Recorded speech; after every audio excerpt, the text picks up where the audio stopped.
Headline edition, July 8, 1947. The Army Air Forces has announced that a flying disc has been found and is now in the possession of the Army. However, there have been a certain percentage of this volume of reports that have been made by credible observers of relatively incredible things. 3, 2, 1, 0. All engine running. Liftoff. We have a liftoff. 32 minutes past the hour. Liftoff on Apollo 11. Tower clear.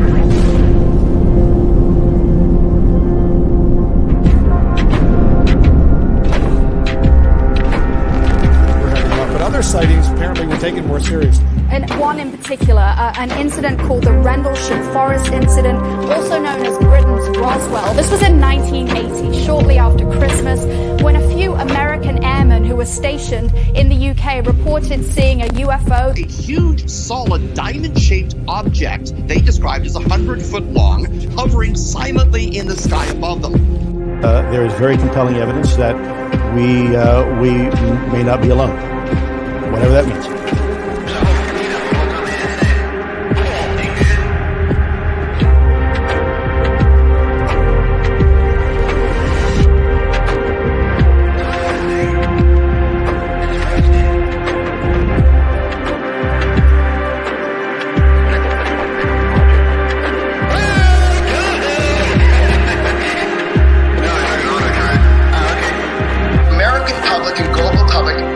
Understands UFOs are real. This is a technology that is so far beyond anything that we have.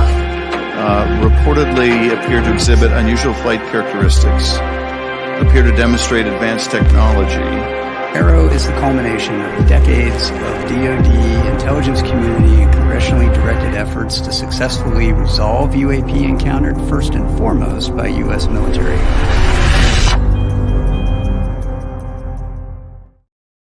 What is up, guys? Welcome back to Disclosure Team. Apologies for the delay. Steve was having some tech issues, but we are good to go. Yeah, guys, I'm looking forward to this one as always.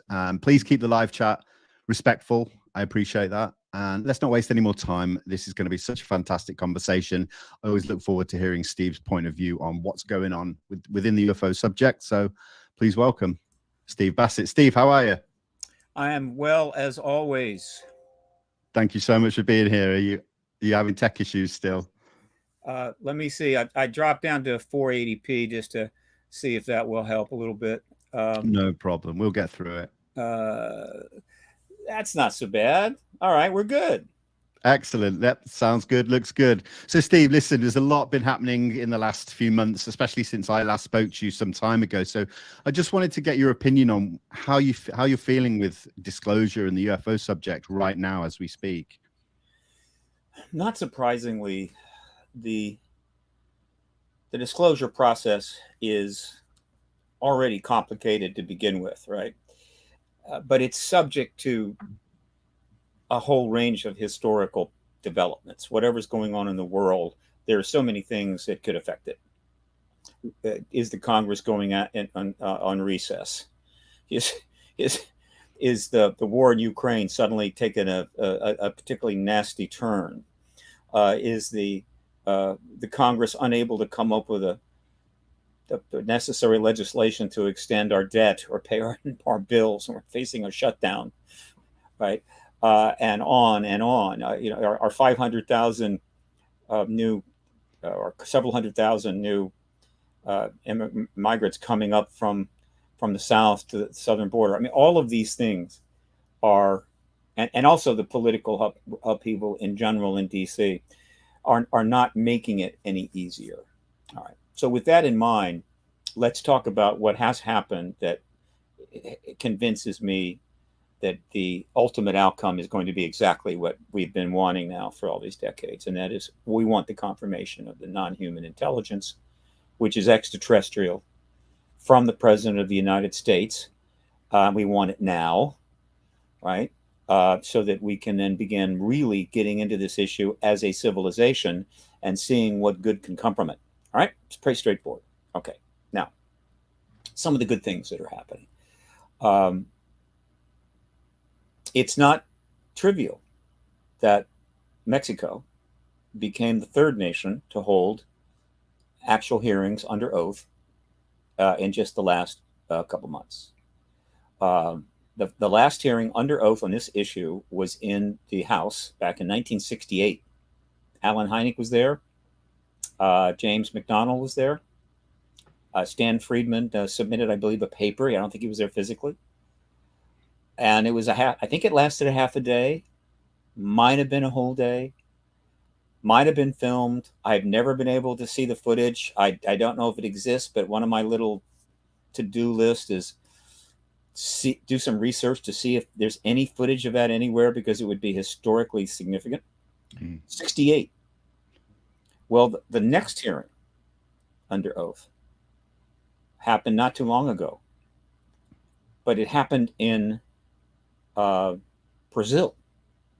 It was pretty much put together by my wonderful friend and colleague, now deceased, tragically so, A.J. Guevara, who had spent decades and decades as one of the leading researchers in all of South and Central America.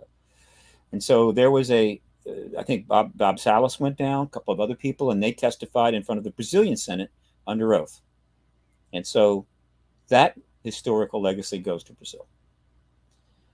Some time goes by, and because of a range of circumstances, which you've discussed on your show, very much involving David Grush, the House was able to make a move to hold the second hearing since 1968 under oath, and that occurred on July 26. Approximately 6 weeks after David Grush went public with his information regarding what he'd learned while working at the UAP task force regarding non-human tech and non-human bodies. And by non-human tech, everybody knows he meant, and it's been confirmed, crashed vehicles. All right, and the pilots therein. So a few months, say that was 26th of July. So about almost 2 months go by, and a third hearing is held, and this is in Mexico, in front of the Mexican Senate, with people under oath. I believe Bob Salas went down to that. I believe Ryan Graves went down, and there were some others. So that's 3 under oath, hearings in front of 3 different senates in 3 different countries in just a few months. Some people would go, "So what? I know better." This is extremely significant. It's also important because Mexico, I think some people know this, Mexico has an extremely high awareness quotient of the UAP issue. It started back in I think it was 91, when there was an extraordinary number of sightings that took place during an eclipse. And these were filmed, and those films made it to Mexican media. And people started then calling, from that point forward, people around all across Mexico were sending in any clips, anything they had to the media that was then getting rebroadcast out. And so the awareness of UFOs, which in Mexico are called ovnis, just became a national thing, and it has remained that way for 30 years. And so that the awareness level of the Mexican people is substantially higher in terms of a per capita thing than the American people. They're really into it. And so the fact that this hearing took place in front of the Mexican Senate is non-trivial. And I should further add that in just a few weeks, the World Ufology Conference is going to hold their next World Ufology Conference organization, which has held a number of significant events around the world, not in the U.S. It initially, I think it's founded in Spain, will hold a World Ufology Conference in Mexico City. That's in early December. Right. So lots going to develop between now and then. And so just this one component I'm discussing should confirm to any reasonable person that the disclosure process isn't just happening in Washington, D.C. It's spreading around the world. It is not going to turn back. It is not going to be blunted by hardcore truth embargo people. It's essentially, the cake is baked. We just need to take it out of the oven, which would be disclosure, of course, confirmation event. So that's happened. But there's more happening. I am aware from my sources that the Senate Intel Committee, the staff, I say the Intel Committee, the staff of the Senate Intel Committee, which is who does all the work to put together a hearing. I assure you, it's not the committee members that are making the phone calls and trying to arrange the travel arrangement or whatever, or vetting somebody. I know, should they be? No, it's the staff, and the staff of the Senate Intel Committee are top quality people, top. That they have been meeting with the appropriate people, discussing how these hearings are going to happen, and the pre-planning and so forth. That was somewhat slowed down because right after the hearing with Grush, Graves, and Fravor in front of the House subcommittee, the full Congress went into recess, and they didn't get back into recess back from recess until early September. Yeah. First came the Senate, then the House, and so they're back in business, and they're up on the Hill.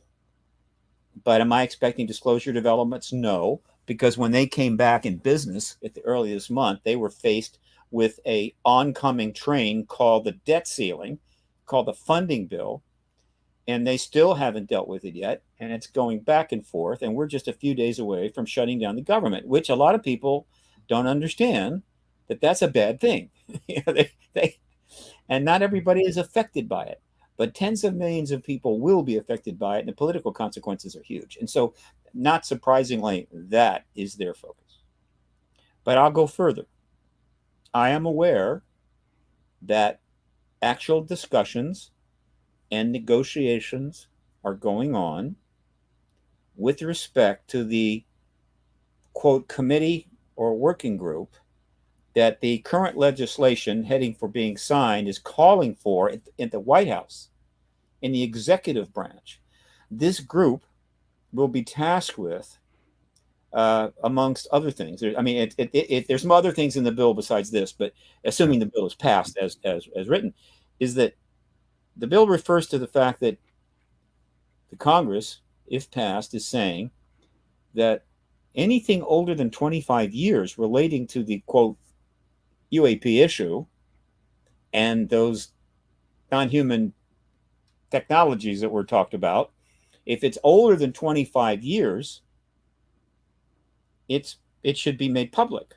But first, this executive branch group of, I'm sure, very distinguished people with a lot of degrees, some of which won't know a UFO from a Boston cream pie, but that's the way it is, will review it and decide if, in fact, this material from 25 years or older should go to the public, or rather it should remain sequestered for a little bit longer.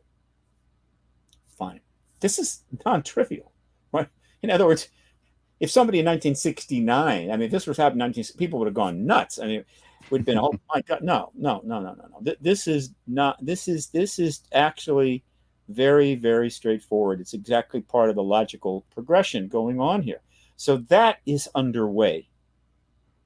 So, and of course, Tim Burchett is still not missing an opportunity to raise this issue. He's not dissuaded by the concerns over the, he is a man who can do more than one thing at the same time. So he can address the spending dilemma, and he can address the funding of Ukraine and all the other things that the conservatives in our Congress are addressing.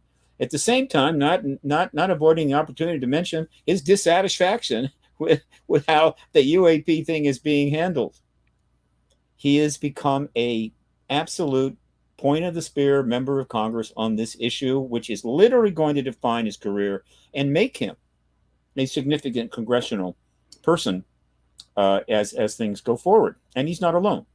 There are a few others that are doing this. So where we are now is, I think that once the spending bill is resolved, once the government is funded again, which we would like to see happen.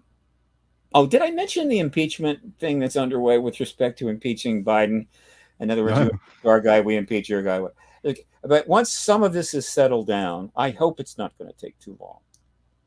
There is really no obstacle from the Senate Intel Committee. A lot of work has been done already. A lot of preparation has been done for Senator Warner, the chairman, to pull together the witnesses. I certainly hope they will pay their air expenses and put them up in a nice hotel, bring them into D.C. and hold not a half-a-day hearing, but a multi-day, full-day, multi-day hearing of multiple witnesses under oath who I know absolute with certainty will give testimony that frankly will be even more powerful than David Grush's. And that testimony will set the president up to appropriately and logically and without any misrepresentation or political maneuvering to confirm the extraterrestrial presence to the non-human biologics, whatever the hell you want to call it, to the United States people and the world. And it can happen soon. And it can happen certainly before the primaries begin. Right. And the American people are going to have to elect 435 members of Congress, 33 members of Senate, and a bunch of governorships. But in a time when every one of those candidates, and there are several thousand, along with the American people, will know we're not alone. And we have visitors, and we have tech, and we have a whole nother galaxy of issues that we want to address, and they will know that, the candidates will know that, and everybody can act normally, ask questions, get reasonable answers, and this next campaign will be unlike any campaign we've had in decades, if not my lifetime. It will be wonderful. It will be much less partisan. It will address issues of profound importance, and everybody can feel good about it. That's where things are. Thank you for letting you run on like that. No, it's a pleasure. I mean, I was slightly concerned recently when we heard from the Inspector General of the intelligence community that they've not conducted any audit, inspection, or evaluation on these alleged UAP programs. I mean, does that not worry you at all that, you know, the processes that have been set out in legislation previously just aren't being sort of worked properly? Who was this from? Who do you said announced that?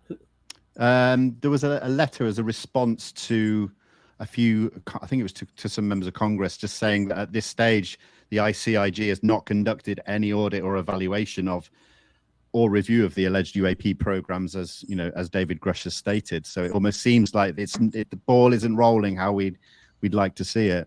Well, wait a minute. Look, I may have missed this. If it's the IG office that sent this, this is not unusual. This is not shocking at all. Okay. The IG's office is to deal with controversial issues involving misuse of personnel, funds, in other words, bad behavior. Sure. The IG's office is not to investigate the UAP issue.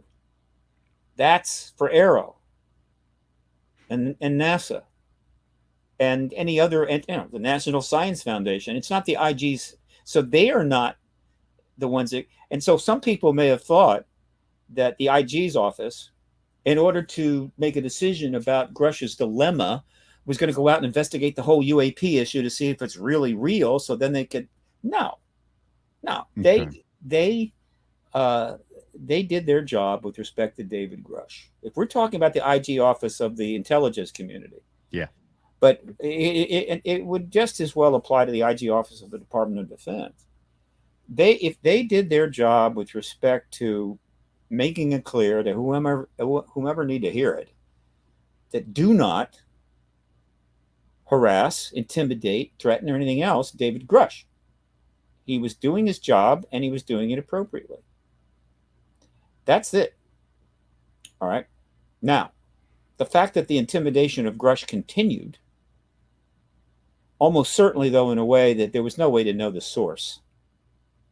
When Grush originally went to the IG's office, I think he knew, and it was definable, who was bothering him, who was creating a problem for him, because they disagreed with the action that he took. Whether or not it was protocol, I think it was. I think he didn't step out of line. They were known. That was dealt with. But the IG's office cannot stop people from anonymous threats, through social media, the anonymous mailed letter, something written on the sidewalk in front of the house or whatever. They can't do that. And it continued. And he became even more upset. He was also upset that the Senate was moving slowly, though that's understandable. I think he was even more upset that Aero, when he reported this information to Aero, and I think Sean Kirkpatrick was in charge at that point, might have been the other gentleman, but in either event, Aero didn't do anything at all. But that's not surprising at all, because Aero is not in place right now to go run down all the information about the UAP issue. And this is where my take on all of this, which I have been pumping out for months and months, and every podcast I could get on, differs from what people may be hearing from others or understand. Aero was not set up to go find out and study and get a lot of information about this phenomena so we could understand it. No. Aero was set up just to be set up. In other words, it was as we head towards the announcement from the president, it's in the best interest of the government that all of the infrastructure and scaffolding that would normally you would expect to be in place relating to an issue of this magnitude be in place, such as a functioning, defined entity over at the Department of Defense, Aero, an actual study or efforts to look into this by NASA. We got that. Some committee hearings and briefing of Congress, that is going on, right? And even, as it turns out, some structures set up at in the executive branch, which has now come about, and more importantly, some very appropriate legislation. All of that has been put in place, not to go and finally find out what this phenomena is. The United States government knows what this phenomena is. It has crash vehicles of these entities. It has dead bodies of these entities. It has been tracking their activity and comings and goings with extremely sophisticated surveillance equipment since all the way back to 1947. They have got a huge compilation of information, including information they have obtained from contactees, some in the civilian sector, some that they knew about in the highly classified sector, which they could approach and talk to with total comfort, not bother them at all. In fact, they'd probably treat them very well. Oh, Commander, please come in, sit down. Would you like a Chablis? We have a nice buffet set out for you. We are aware that you're a contactee. You also have the highest clearance, so you can talk to us without any concern that this information will get public. And believe me, we have no problem with your telling it. That kind of, they've known about that too. All of this you are seeing happening is so the world can see the U.S. government doing all of the right things that you would expect it to do upon learning we're not alone in the universe, which they found out absolutely no later than July of 1947, if they didn't know already. And I think a few may have known that, right? Known it, not just suspected it, because hell, I mean, any smart person in the early part of the 20th century that read a little H.G. Wells or knew a little something about physics and knew how the universe was could have easily concluded that we're not alone in the universe without having to have a dead body put out in front of them. All right. So, but by 1947 July, we absolutely knew, and we could have done all of this then. Truman should have said something, and we wouldn't be here. Yeah, so true, right?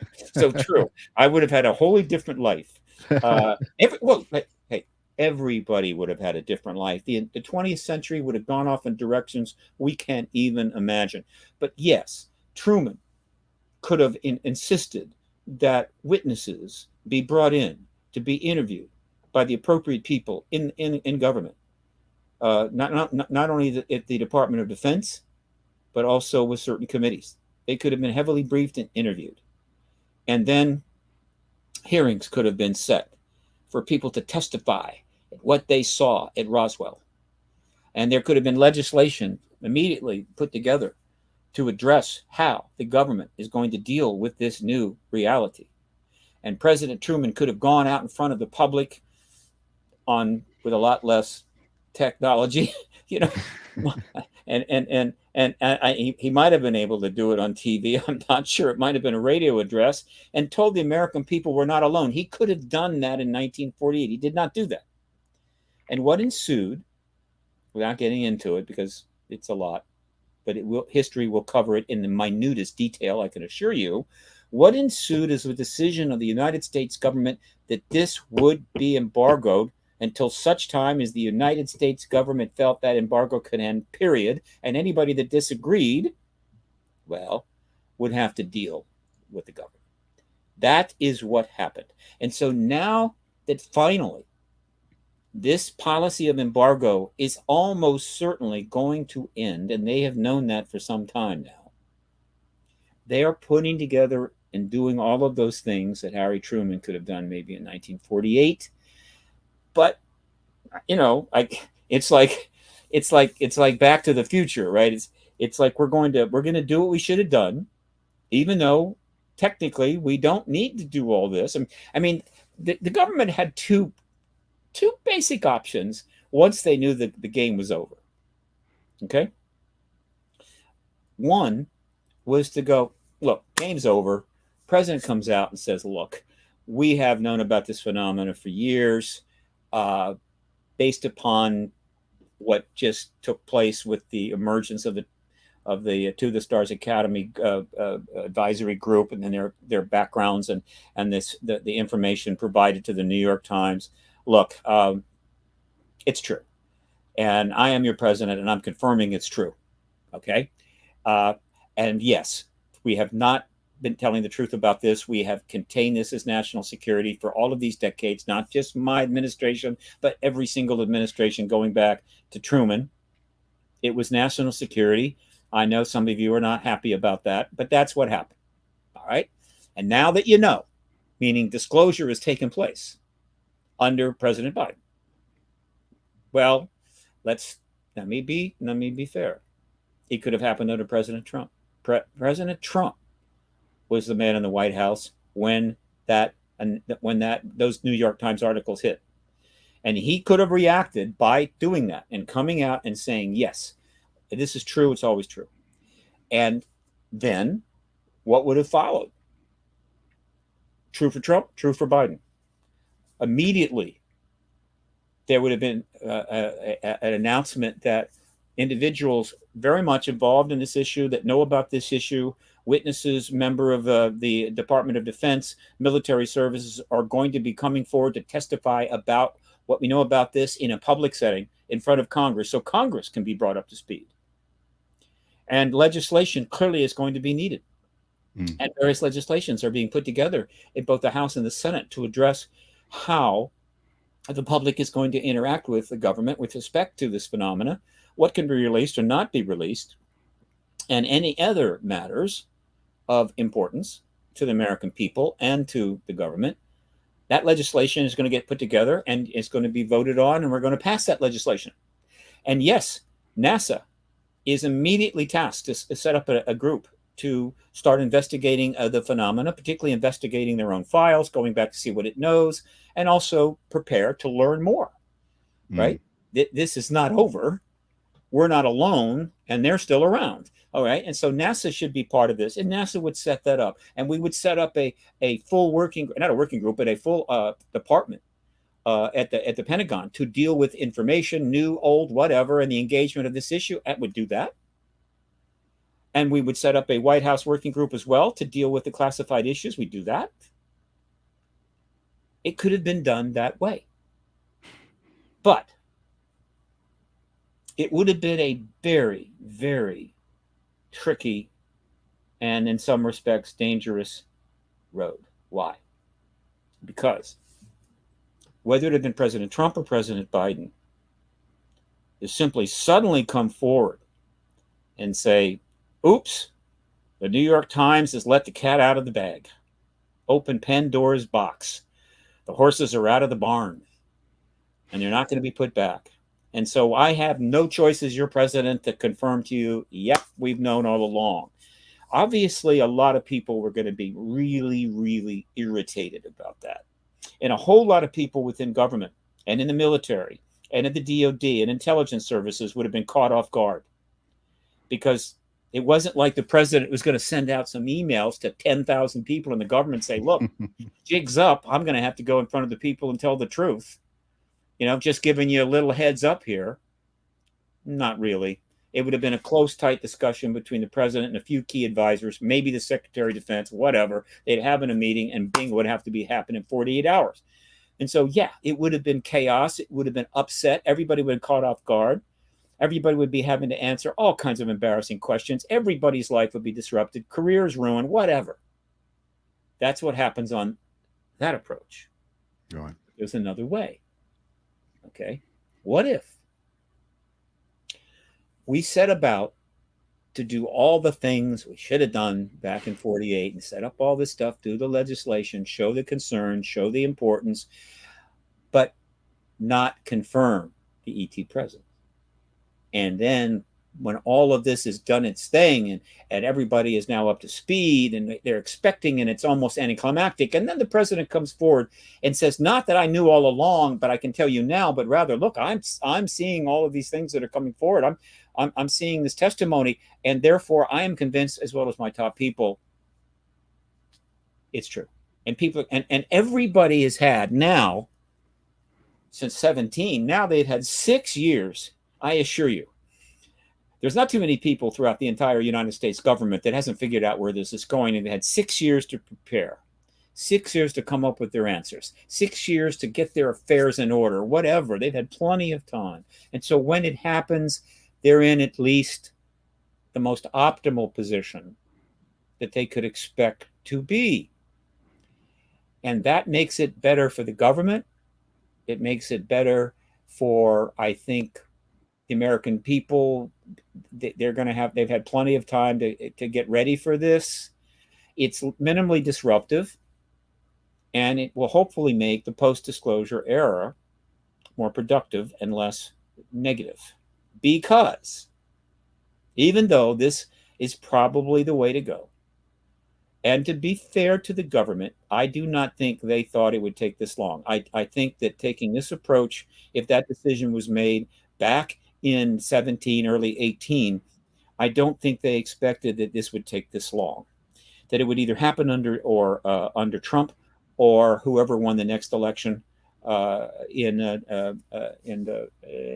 2020, which was just maybe a couple of years later. But they didn't see the pandemic coming. They didn't see the Ukraine war coming, and probably underestimated how awful the politics was going to get. And so it's now 6 years in. Okay, we're 6 years in. But I think they can get it done now. I think it's about to happen now. But let's be clear. The day after, if not the day after, the president confirms the extraterrestrial presence, his press secretary, or the DOD's press secretary, or the congressional press secretary, is going to be asked many times a very simple question. When did the government know about this extraterrestrial presence? And the answer isn't last month. The answer is 1947. They're going to answer that question either way. But in this approach, a lot of people, and they're going to say, and it was national security, that's why we did it. And a lot of people say, you know, you've been doing the right thing. We've really gotten a lot of info. You're showing the flag. It's all good. We forgive you. But there's another question that will be asked. And in the case of Trump, I think it wouldn't be such a tough question, but I think in the case of Biden, it's going to be a tough question. Mr. President, or the press secretary, who is Ms. Jean-Pierre, wonderful woman. I very much like her. Very impressive. Ms. Jean-Pierre, when did the president know this? And I know enough about Biden's history, the people he knew, and all the roles that he has played, there is a snowball's chance that Joseph Biden, President Biden, wasn't aware of the government's awareness of the ET presence long ago. And so the correct answer to that question is the president has been aware of this reality for quite some time. 10 years, 20 years, 30 years, when he became a senator, whenever the hell. Mm-hmm. And so that there is that question coming. And boy, they had better answer it truthfully. Because if they try to put on, oh no, the president didn't really know much about this when he entered the White House, had no idea, and all of this has happened. It's like, oh wow. And so we kind of got briefed on it about 4 weeks ago. That would be a colossal blunder, because in no time at all, 4, 5, 6, 7, 8 people who have interacted with the president going back decades are probably going to come forward and say, no, the president knew in 1974, 1983, 1989, and we don't want that.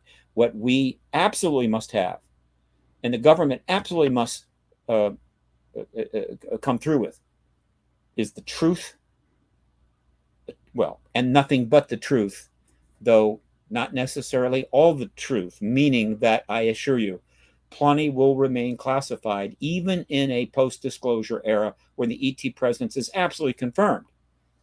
That is what people expect, and that is what they had better do. So you see what I mean by why this process is necessary, why I call it a public relations extrication process, right? Because they are going to have to answer those questions, and the answers are not fun.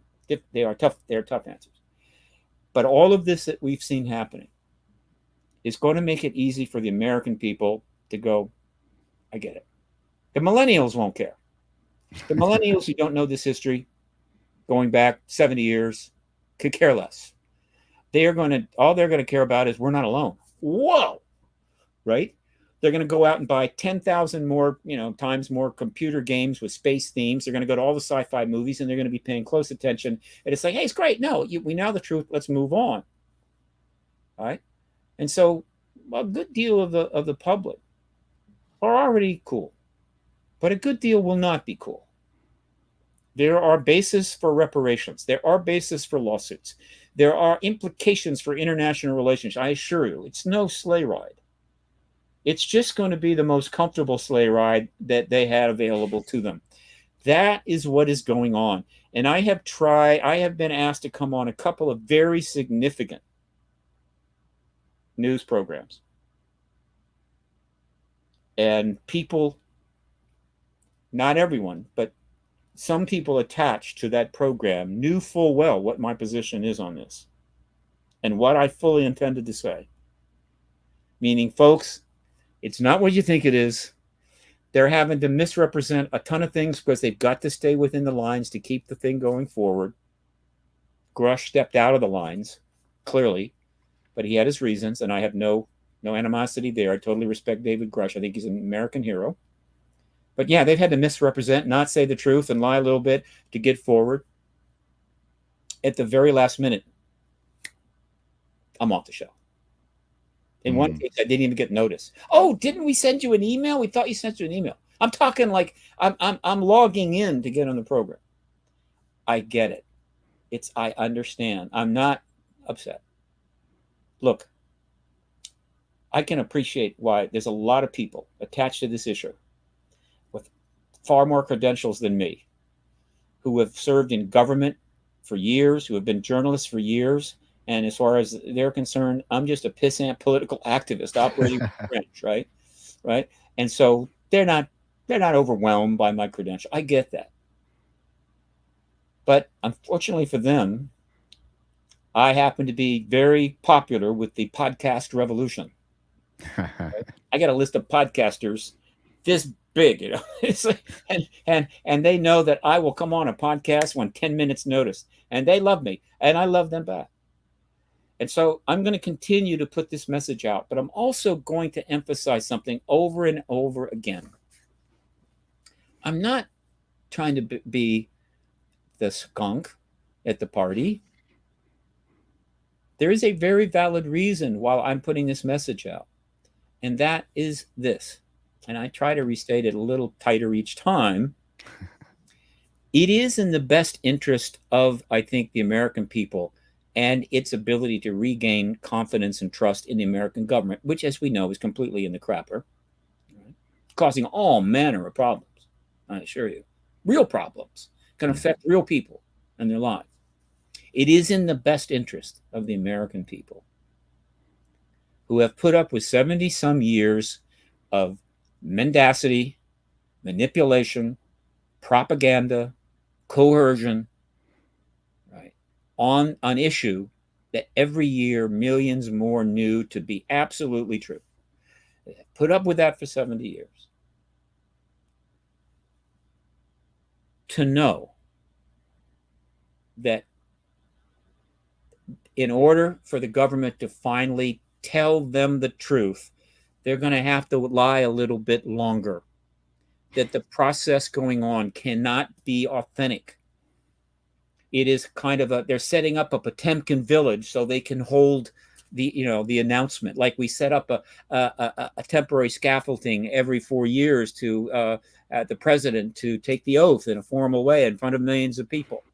And then we take it down, right? That it is set up for that purpose. It is a misrepresentation. But to the extent that people understand that, and right now I am, as far as I know, but God knows I follow a lot of stuff, no one in any of the media interviews that I have seen, and I've seen hundreds of them, no one is saying this. No one is pointing this out. What they have their reasons. They have their reasons.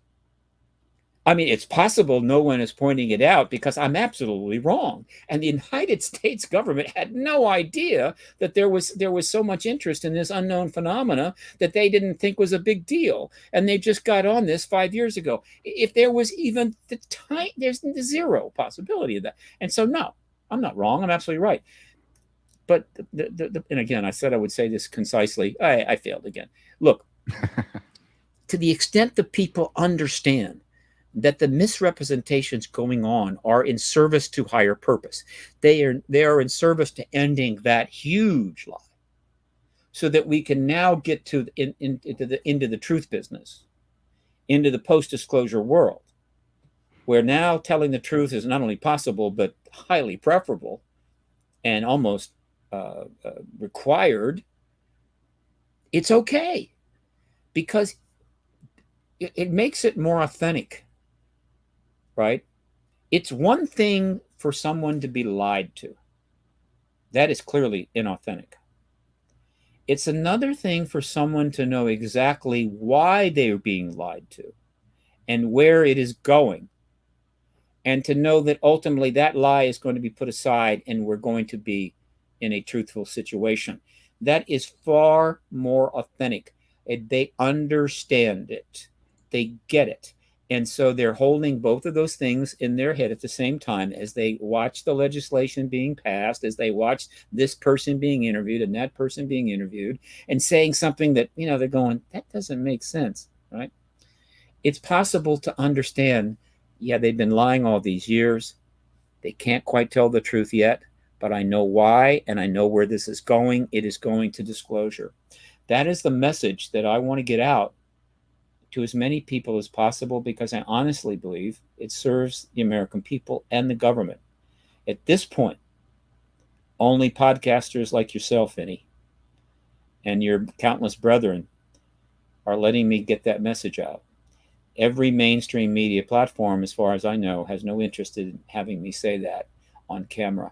But I predict that it's only a matter of time. I'm going to be able to do that. I hope so.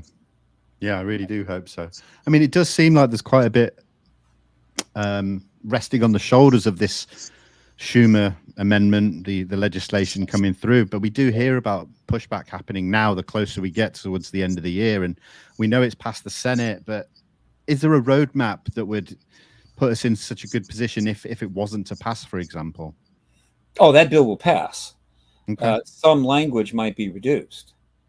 But that's, again, once you see, again, if you look at the situation through my eyes, you're going to have a very different take. And most people are not looking through the prism that I'm looking at it.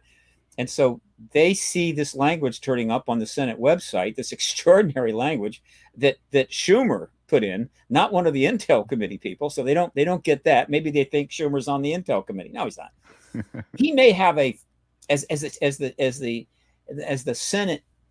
It's possible that as the Senate leader, he may have the right under the rules to sit in on any Senate committee he wants to, but basically he's not a member of the committee. He's not listed as such, but he is the Senate leader, one of the most powerful people in all of government. And so when he personally he just doesn't put it out there and have it go up on the site. He announces that he's putting this legislation in, and it goes up on the Senate website, where it's been for some time and where it will continue to stay until the bill is reconciled with the House. That is what is important. He is, by doing that, it doesn't matter whether that language is passed or not. It doesn't matter if that whole thing is stripped out of the bill, though I would be shocked. What matters is, because it's sitting up on the website all this time, it is a message to every single person working in the United States government, period.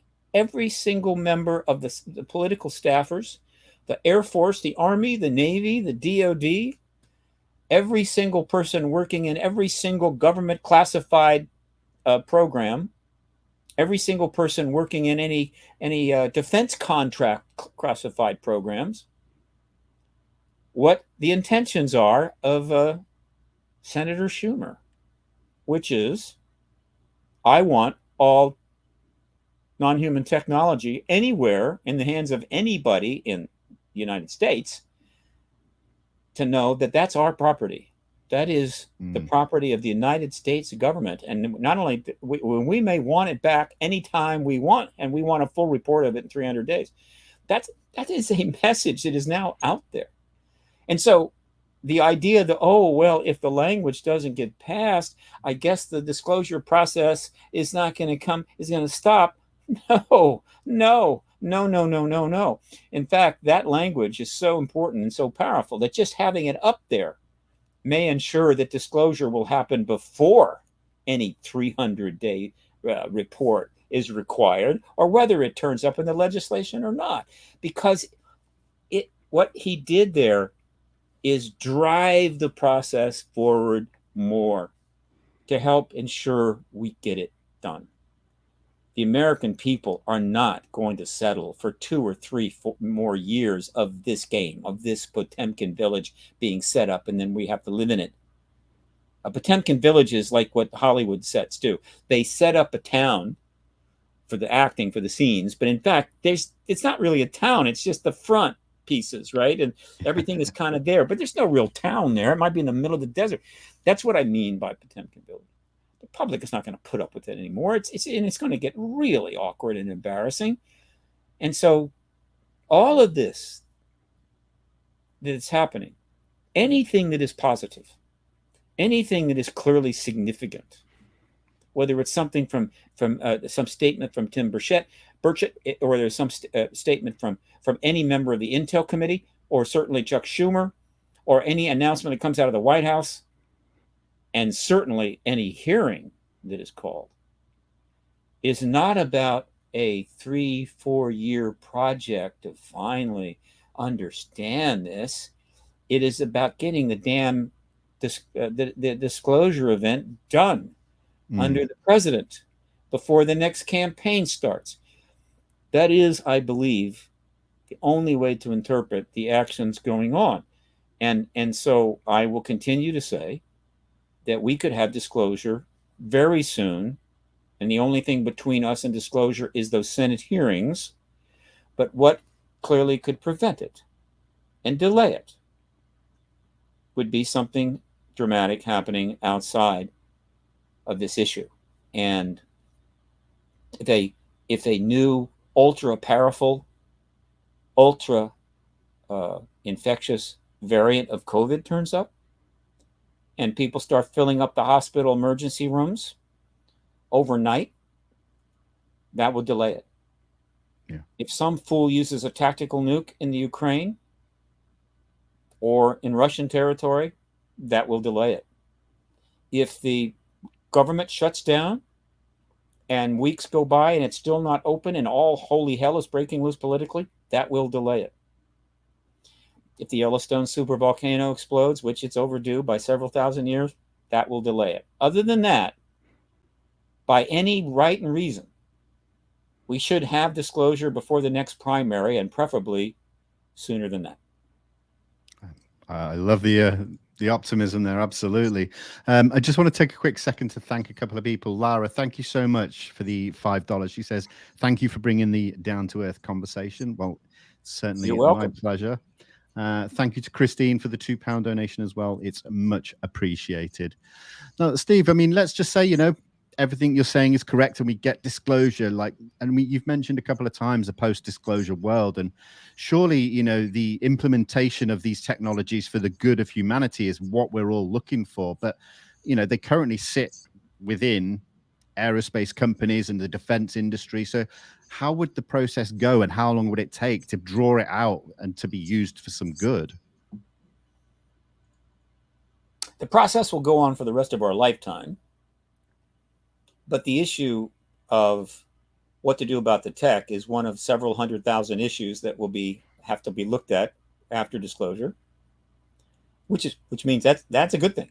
I mean, it's if you're an if you're an activist or an intellectual or a scientist or just a want to be informed person, the post-disclosure world is going to be paradise. And I assure you, plenty of preparations are all underway. Let me point out one to you. My wonderfully good friend and colleague, Danny Sheehan, a legend, a legal legend, one of the greatest legal activists of the 20th century, who is now having a 21st century day, and is deeply, deeply involved in this. Finally, after years of effort, has launched a new think tank called, appropriately, the New Paradigm Institute. Funding has begun. He needs millions more. So any billionaires out there that would like to be part of the greatest event in human history and help shape the post-disclosure world, New Paradigm Institute, Danny Sheehan. He's not hard to find. Contact me. I'll provide you his email address. It already has opened an office in DC, right down by the Capitol.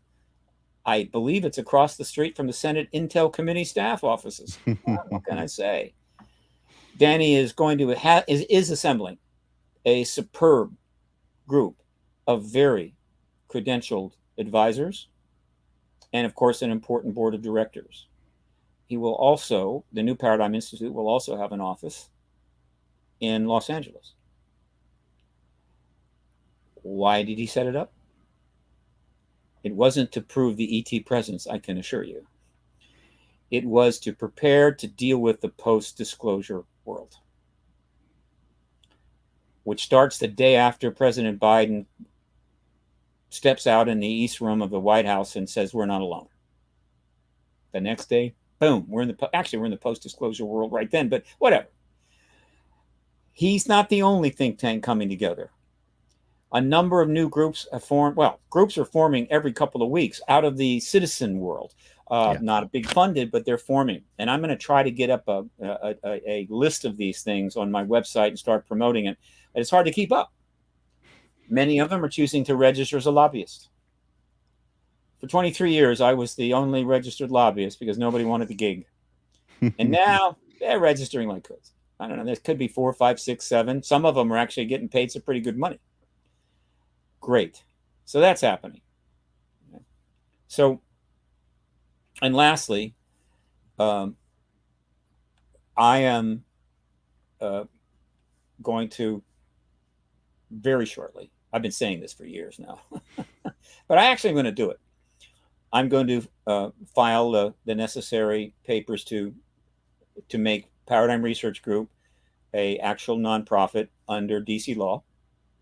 And we'll begin starting to raise for the first time tax deductible funding so that PRG can convert to being a think tank with a board of directors and with a team of advisors. It will be a very small version of what Daniel Sheehan is putting together, but it will be based in the National Press Building, 2 blocks from the White House, and hopefully I can put some of my experience and contacts to use to help discuss and advise and or inform the public of what's going on, and help to shape a little bit in a small way what is going to happen in the post-disclosure world. I can say with confidence that just about every major think tank in this town, Enterprise Institute, the Center for American Progress, you name them, the Cato Institute, all of them, right, are very going to quickly set up an extraterrestrial division, right, whatever they want to call it. But it'll be a division within that think tank whose job, and they have tons of money, believe me, that's fine, would be to focus on all political matters and worldview matters with respect to the fact that we're not alone. And so it's going to be think tank city. Good. And this isn't going to be just happening in the United States. This is going to be happening all over the world. You're going to have some global think tanks put together, where some billionaire is going to put together a think tank with advisors from 20 different countries, whatever. It will be the biggest paradigm shift in all of human history. It will affect more things in more people's lives in the quickest amount of time than anything we have ever seen before. Period. It won't even be a close call. For those that want to say, well, you know, back in 1733, something pretty big happened, you know, and it kind of changed things around. And please, go away. Don't bother. So that is what is coming post-disclosure.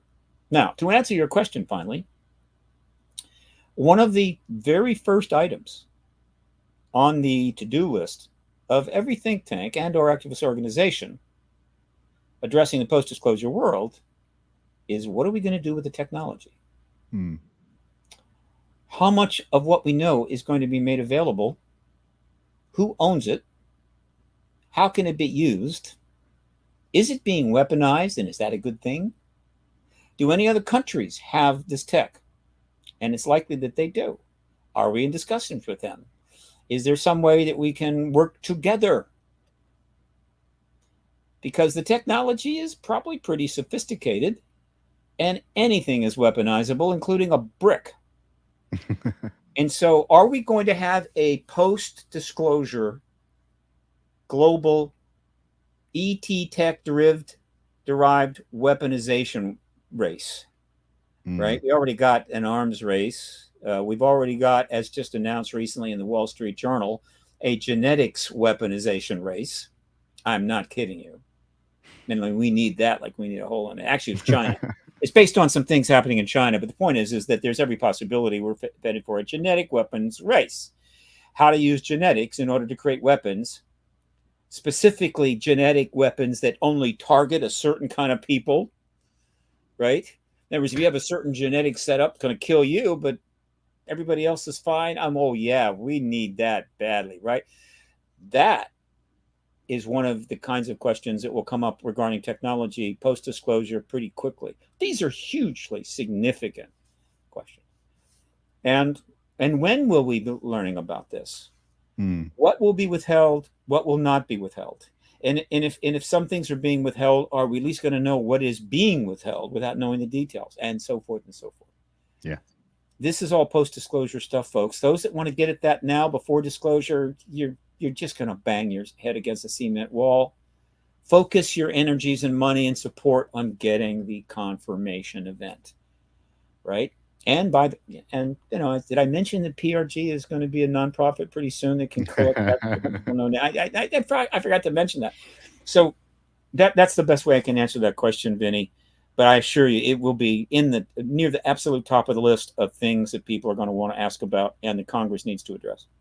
Yeah, thank you for that. I appreciate it. Well, we've just hit the hour mark, Steve, but for everybody watching, all of Steve's details are in the description of the video. So please go and check out his website and keep an eye on it. because definitely some exciting things happening. But before I let you go, Steve, is there anything that you wanted to kind of discuss, mention, or anything before Oh we end? yeah, but if you want to do another hour, I'll do it. It's up to you. I don't know how you run your show, but I'm happy to do more. It's your call. I mean, yeah, go for it.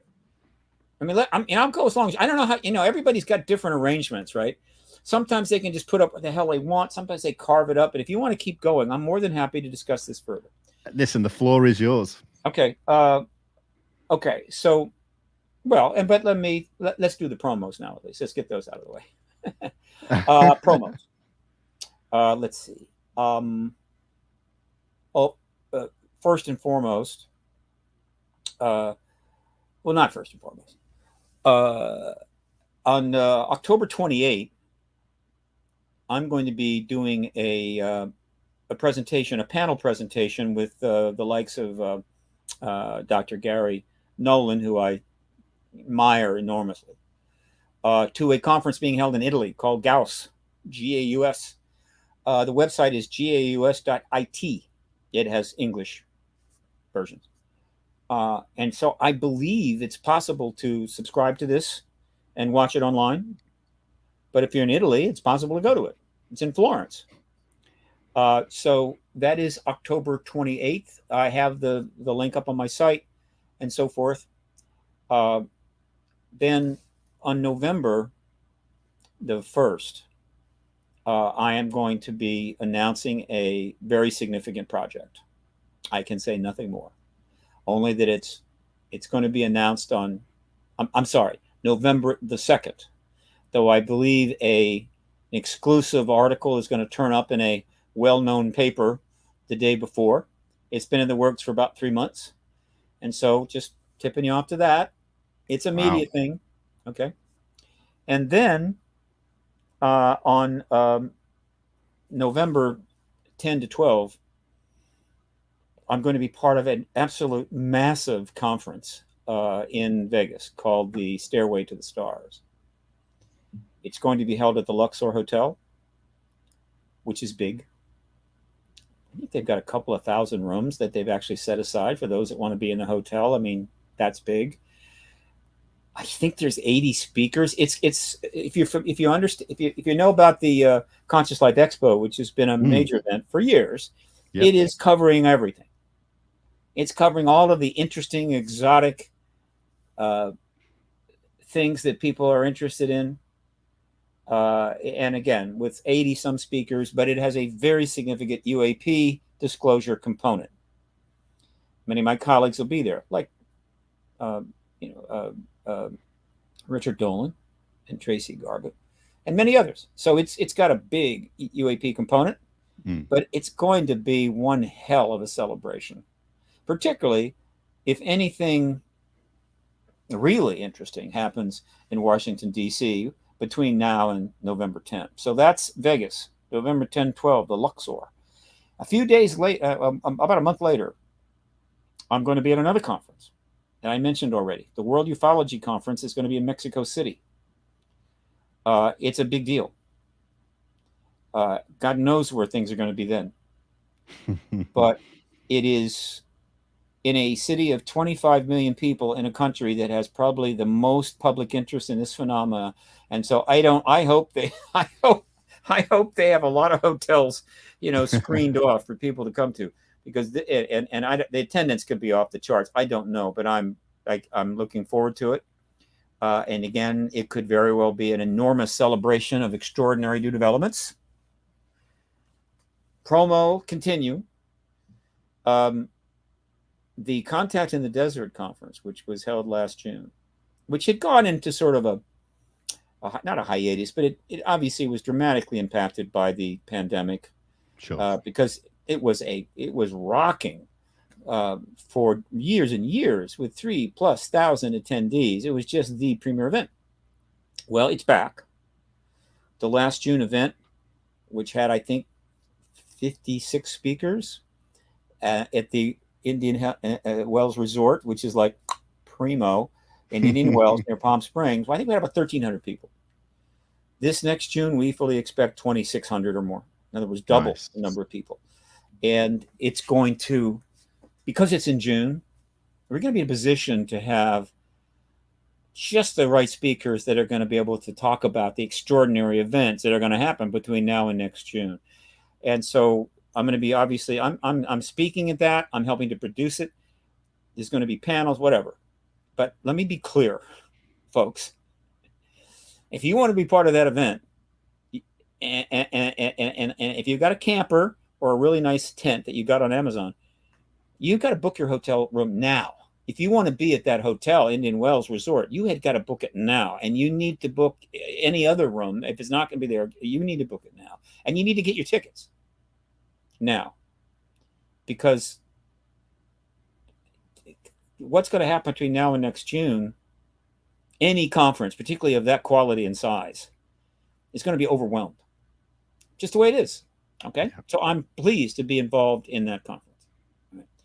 I'm thinking and toying with the idea of holding a new X conference called X Conference 2024 at the end of January. It is, for me, a tricky call because I don't have the kind of fundings to just blow it out, lock it down. I may have to bootstrap it. So I don't know. I'm making some queries. Some serious funding wants to come forward. I could absolutely lock it down. I've done all the research. If I go forward, it will be at the Washington Plaza Hotel, but all of the speakers would be presenting in the extraordinary ballroom of the National Press Club, with a huge screen that can hold up to 500 people, I think. But I'm not in a position to slam dunk it, but if some money turns up of substance, I could lock it all down and date it. And if that happens, and it happens soon, it would go down the last weekend of January, which is perfectly timed. And because it's in January, which is a very, very slow month for the hotels in this town, partially because we used to have these really intense winters, we don't anymore. I think last year we had a ½ inch of snow. People are sunbathing on the roofs of, I mean, it's just, global warming is real, folks, but it's not necessarily a bad thing. If you have problems with Washington winters, I think your problems are solved. When I was a kid growing up in the DC area, my family goes back in the DC metro area to 1930. Okay. So when I was 4, 5, 6, 7 years old, and Everett, I was in and out. I used to come, I spent many years in those years. We're talking 60 years ago, when the winter came, the snow was up to the windowsills. Okay. You walk out the door, and it's 4 street mile, whatever. It's 2, 3 feet deep. And that was, no big deal. That was then. That's not now. Okay. The world's changing, and that's a good thing if you want to hold a conference in January, because what it means is, if I can pull this off, I can get deluxe hotel rooms less than 8 blocks from the venue, the speaking venue, for $119 a night. All right. And if I can get early funds, I can reserve up to 3 or 4. I could reserve up to about 600 room nights. So, I mean, the numbers are fantastic. Plus, I have access to AV of the highest quality, not only for filming and recording the events in the National Press Ballroom, but for broadcasting it worldwide for a fee, right? Sure. The days of just freebies are over, and you've got to make money.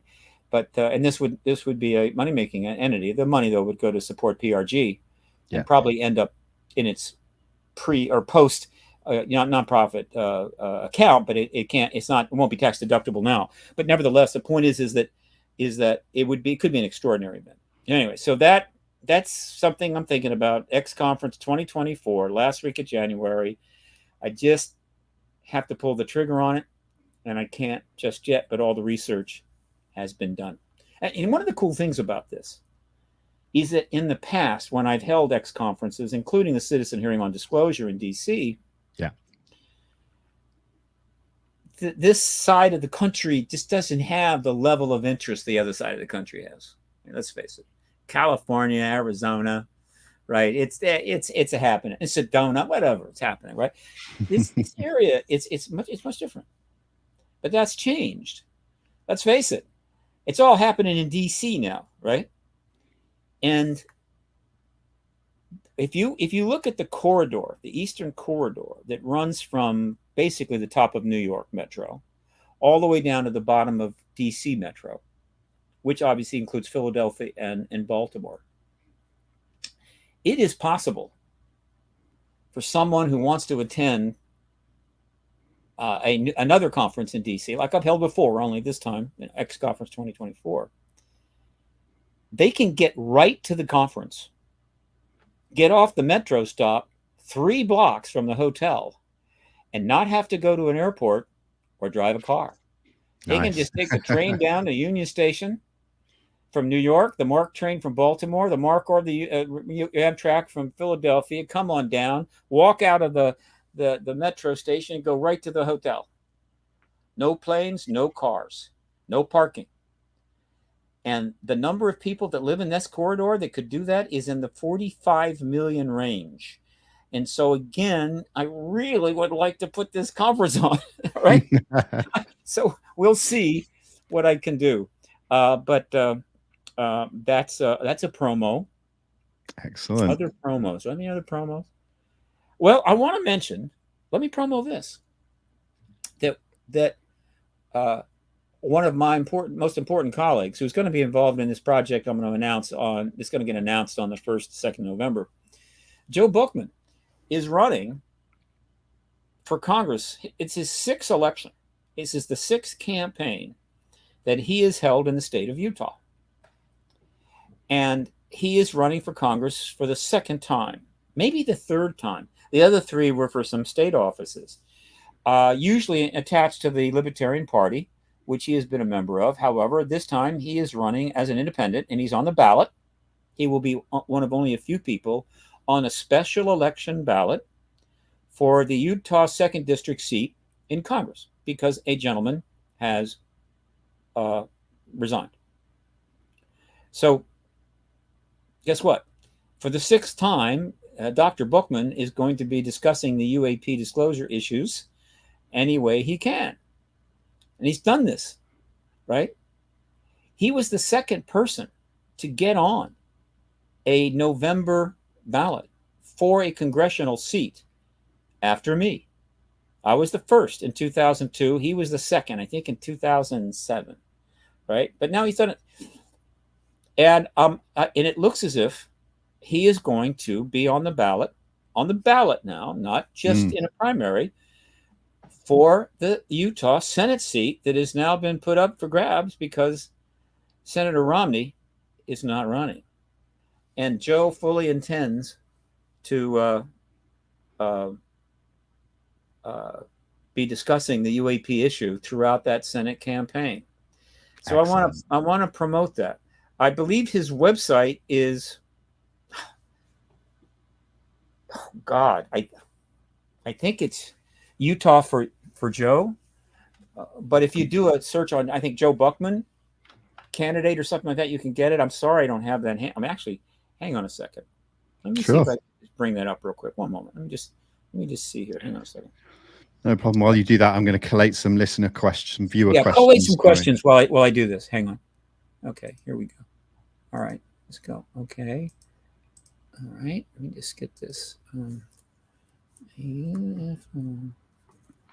Guys, if you do have questions, pop them in capital letters. I will put them into a separate place where I can see them all. I can't guarantee I'll ask them all, but I'll pick out some of them for you guys. So while Steve does that, here we go.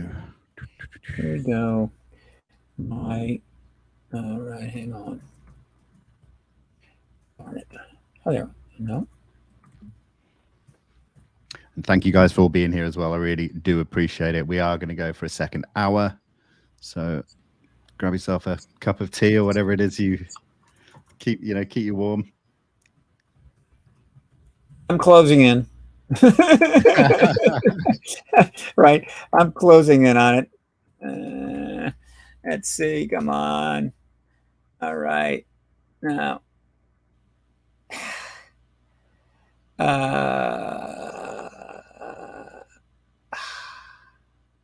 Okay. Well, look. Guess what? If you put in Joe Bookman, Buchman candidate you get the Ballotpedia listing and so forth. It's not, and his website will be there. Oh, wait a minute. His website will be there. Hang on a second. Of course it is. Coming up. Okay. All right. Let's see if this is it. No, that's not it. That's not it. That's not it. Where is it?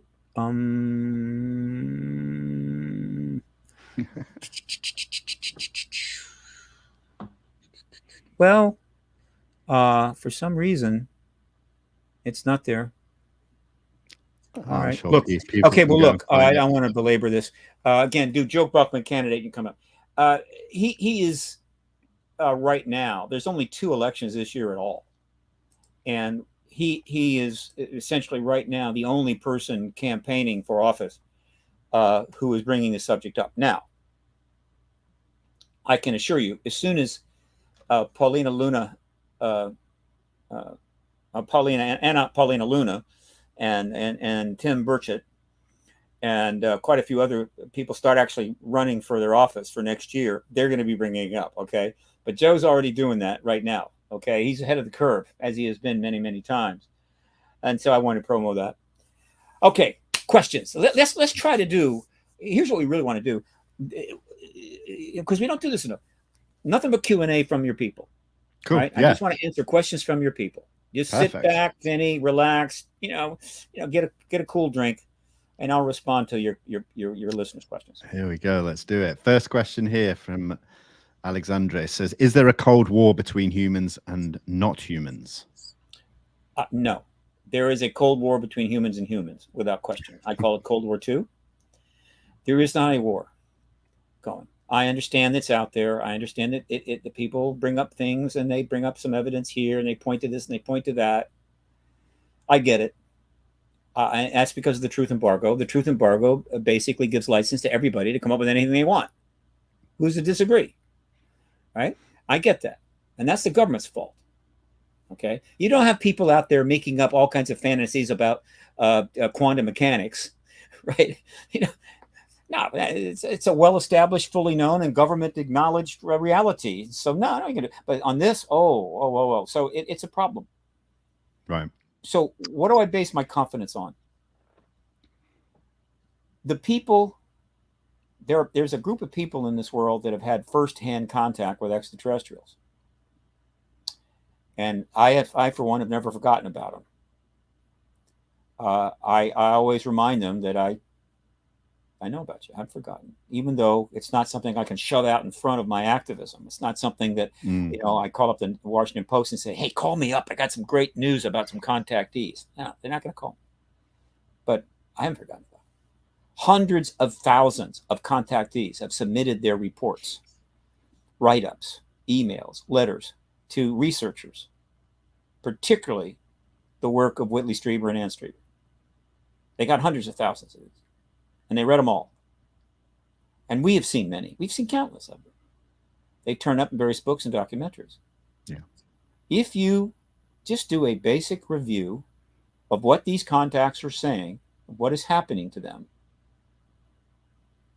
a war between humans and ETs is simply not there. It isn't there. Period. Now, does that mean that contactees somehow are going to be privy to all of the ETs and their agenda and so forth? No, that's not the case, of course. But that's a lot of contact. That's a lot of engagement. And so you would maybe expect something to sort of turn up there, some indication. But it goes further than that. Keeping in mind there's more than one group, probably from more than one planet. I apologize for not being one of the time travel adherents. I respect the time travel adherents. I get it. They're us from the future. Can't prove it. Can't not prove it. Not on board with that. It's going to take a hell of a lot to get me on board that train. Let me tell you. You're going to have to be offering some damn fine food and wine and drink in the buffet car, right, for me to get on that train and hang out with the time travel people. But whatever. Okay, it's not just the testimony, or at least the accounts from these people. It's what we know as fact. If we were at war with ET, I was going to point out, there's more than one type, And so obviously it's always possible that one type would love to have a war with us and the other 4 have no interest.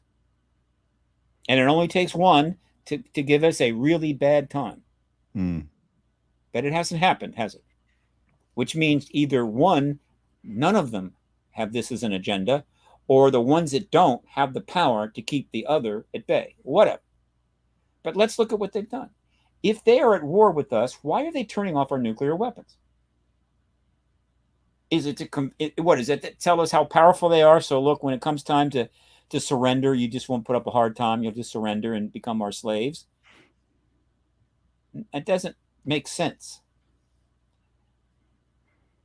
If they wanted to make a real point about how powerful they are, they would just melt them, just fly over, and the guys would go check the silos, and there'd be just a giant puddle of metal down there. And oh boy, that's not good.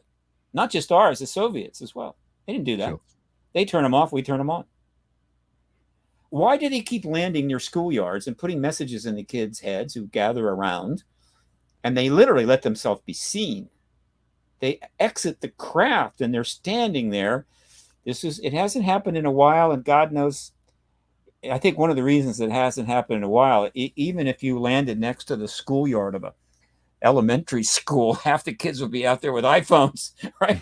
So you can't get out of the craft and start giving them some real positive messages, because they're going to be, that stuff's going to be turning up on TikTok within 24 hours. But the message we're all, look, your world is threatened. Your world is headed in a bad direction. Look at the kind of destruction that you might see affecting these kids forever. Some of them handled it well, some of them didn't. But clearly, this is one of many examples of where humans are being seeded with a perception that we're headed in the wrong direction. I mean, why do you do that if it isn't to try to be helpful within a certain limit? Okay, you don't. If your intention is to take us over, blow us up, why do you care whether we know what we're doing to the planet or what nuclear war aftermath would look like? So there's that. Okay, so again, the answer is no. Next Brilliant. Question. Next one is from Christine. She says, "What would ET get out of disclosure to humans?" That is an excellent question. This person has clearly seen many of my podcasts and knows that's exactly where I want to go. This is another thing that I talk about that I wouldn't necessarily bring up on a CNN interview. Not enough time anyway. Okay. But I go here, and they know I go here, and I know a lot of them are going, oh my God, if he comes on MSNBC, he'll say that. We can't have that. God, the man has no restraints, no boundaries. What do the ETs get out of disclosure? Boy, is that a fantastic post-disclosure question for just about everybody in the government and science and everything else. Well, part of the problem with that answer is that it's very difficult to not answer it anthropomorphically. Sure, yeah. In other words, through the human prism. Exactly. Though I do spend a lot of time pretending I'm an ET in order to... No, really, I do that, right? I don't dress up in a costume and go out on Halloween. I'm saying that I spend a lot of time doing it because I'm trying to, in order to sort of get a sense of things, how would I view the earth and the people that are living on it if I didn't come from here? So, but some things I think are universal. And let's approach it from several directions. Here's one direction. I know something about the astronauts. Everybody does. We know their history and so forth. I've known one astronaut fairly well. That was Edgar Mitchell, a great man and a great human being. But most everybody would agree our astronauts are pretty good people. They're patriots. They're brilliant, and they love their work. And they have led pretty much exemplary lives. So in the early days of the Mercury program, they were hanging out in Cocoa Beach at the lounges a lot. I used to live there, by the way. So I actually know what that was like. And so imagine that we sent out an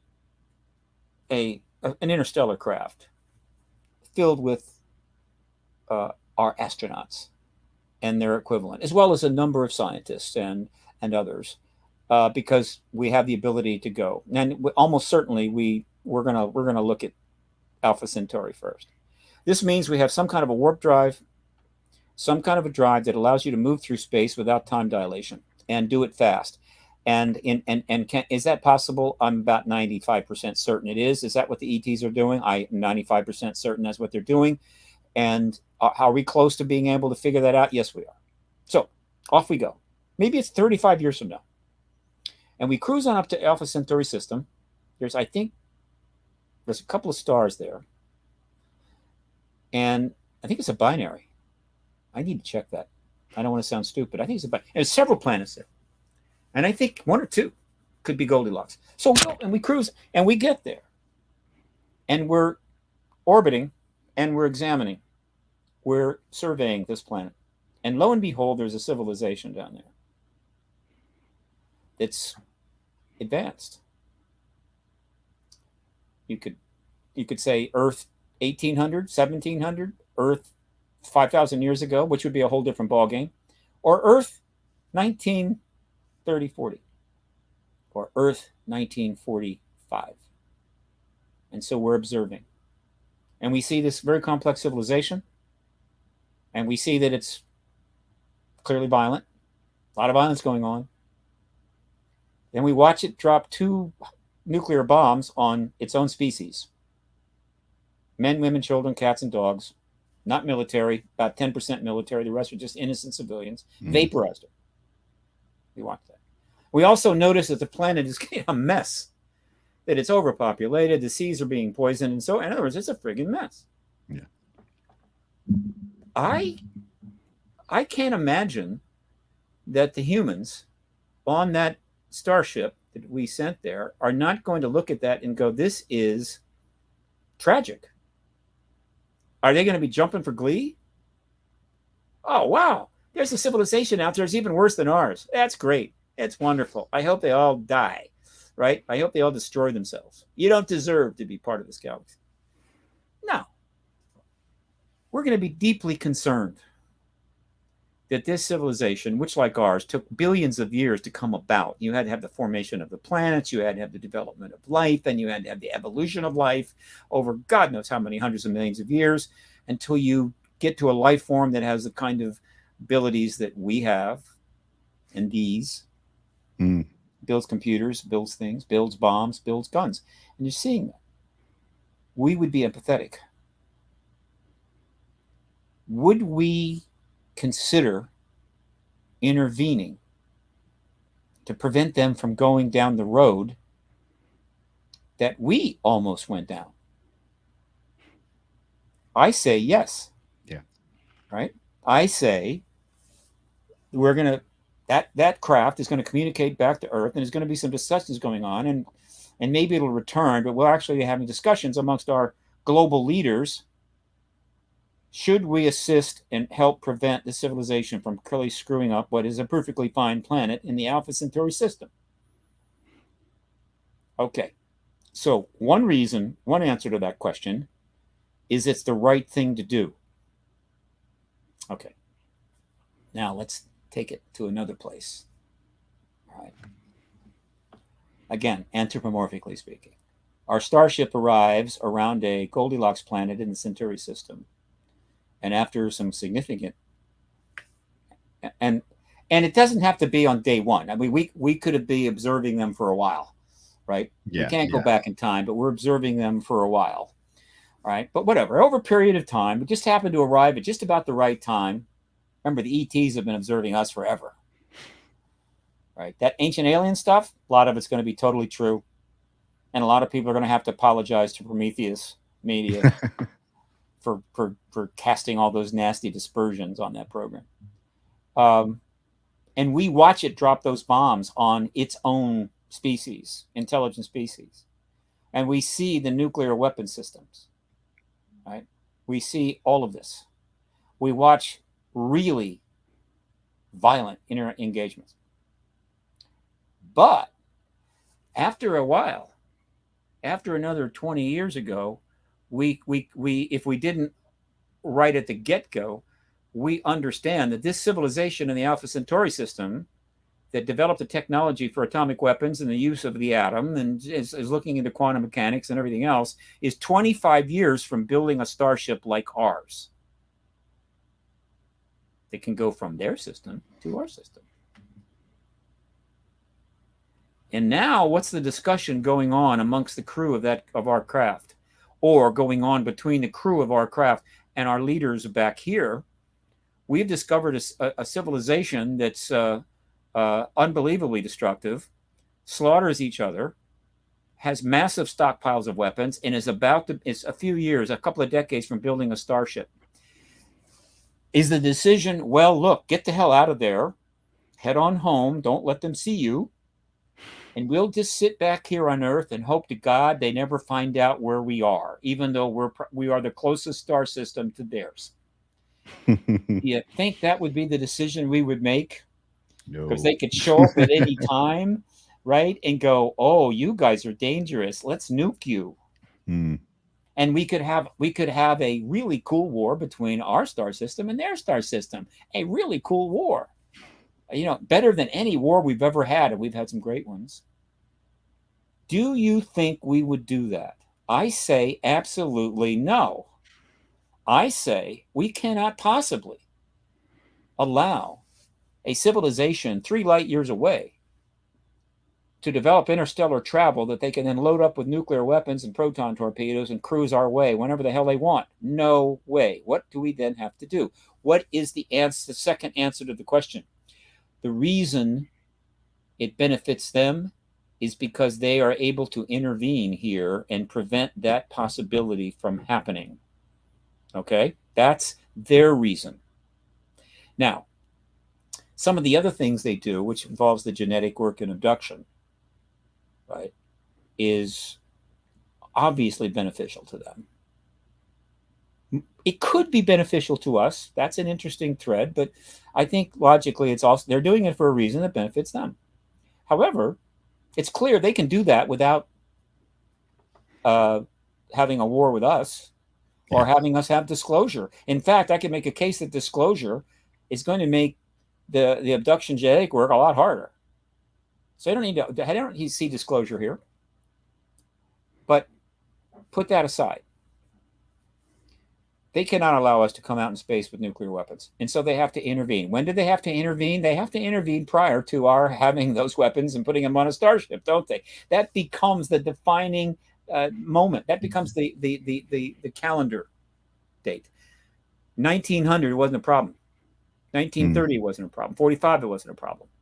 63 wasn't a problem. Now it's a problem. Now, for those people that don't, I mean, my physics that I learned in school and got a degree in is of no value now. It's all probably been valid, and physics more complicated than that's being taught in junior high now. But but I developed the ability to understand science and read science a little bit and keep up with it. I have a scientific perspective. There are plenty of people out there that don't. I get that, and so this reason that I'm bringing up is probably something they're really struggling to get. It's just what. Starships and travel and this and that and all the stuff, and I get it. It's okay.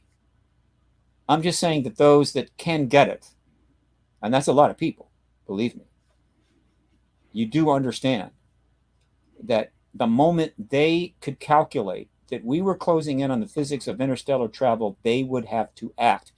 And as it happens, I do pay attention, and I'm not the only one.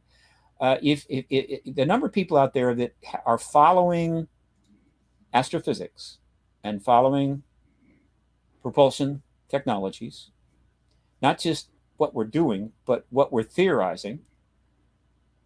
If you're doing that, you should know, as I do, that we are closing in on the answer to that question.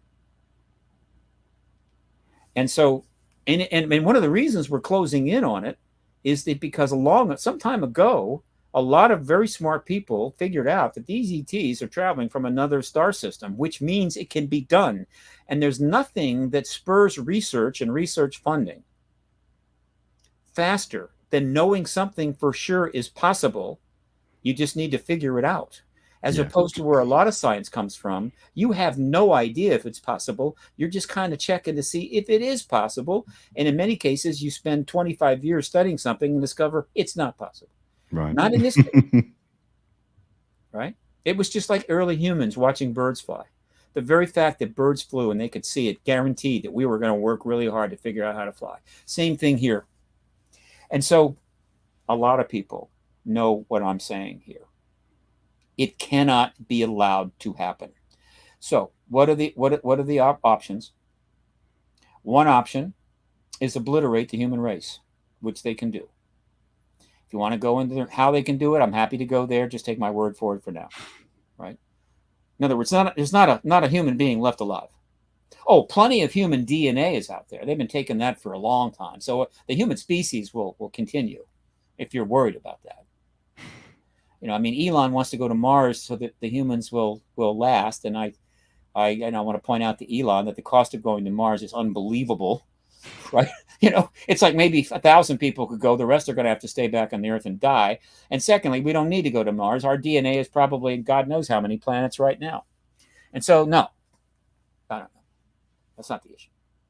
And so they could obliterate every human being. But that certainly ends their problem, doesn't it? They could literally destroy all of the nuclear weapons we have without acknowledging their presence, at least formally. And everybody would be going, well, oh, that's bad, right? That's not good. Maybe we need to be careful about what we do. But we could still build those starships, and we could still maybe secretly build some nuclear weapons. There may be some other technology we're working on. The Air Force has been working on antimatter technology for weaponization since at least 1990. 1996.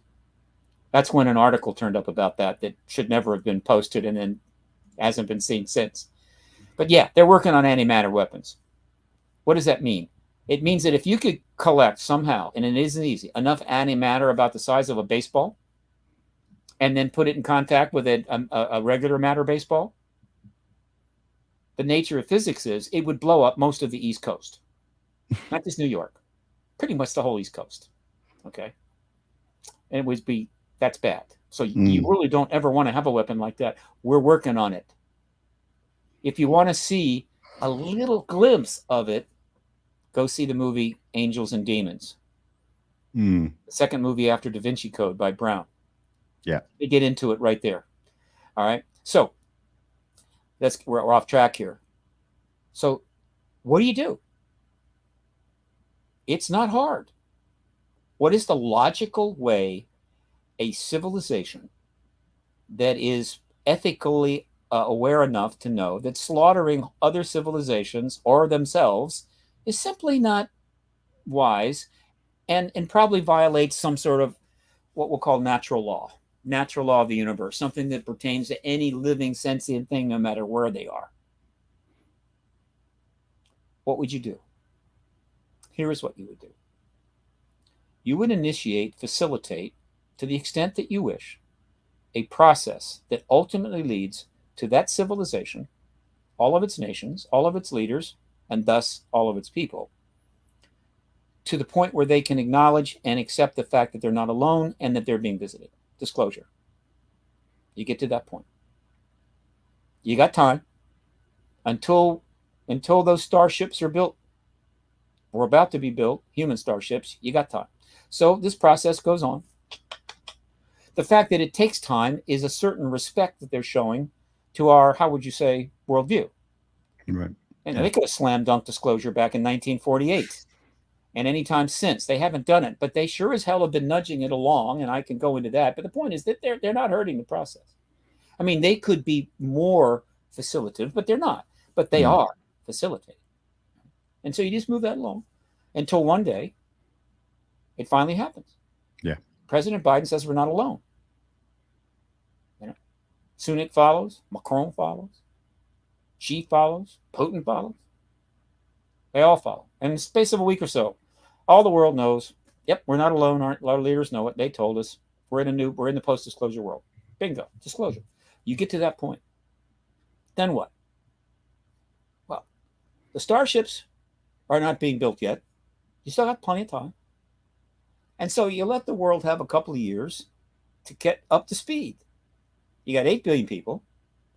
On the same day, they're all going to find out or have it confirmed that they're not alone. There's a fairly limited number of people that have hard, clear understanding of that. And a much larger group of people that sort of have known it, but they don't engage it.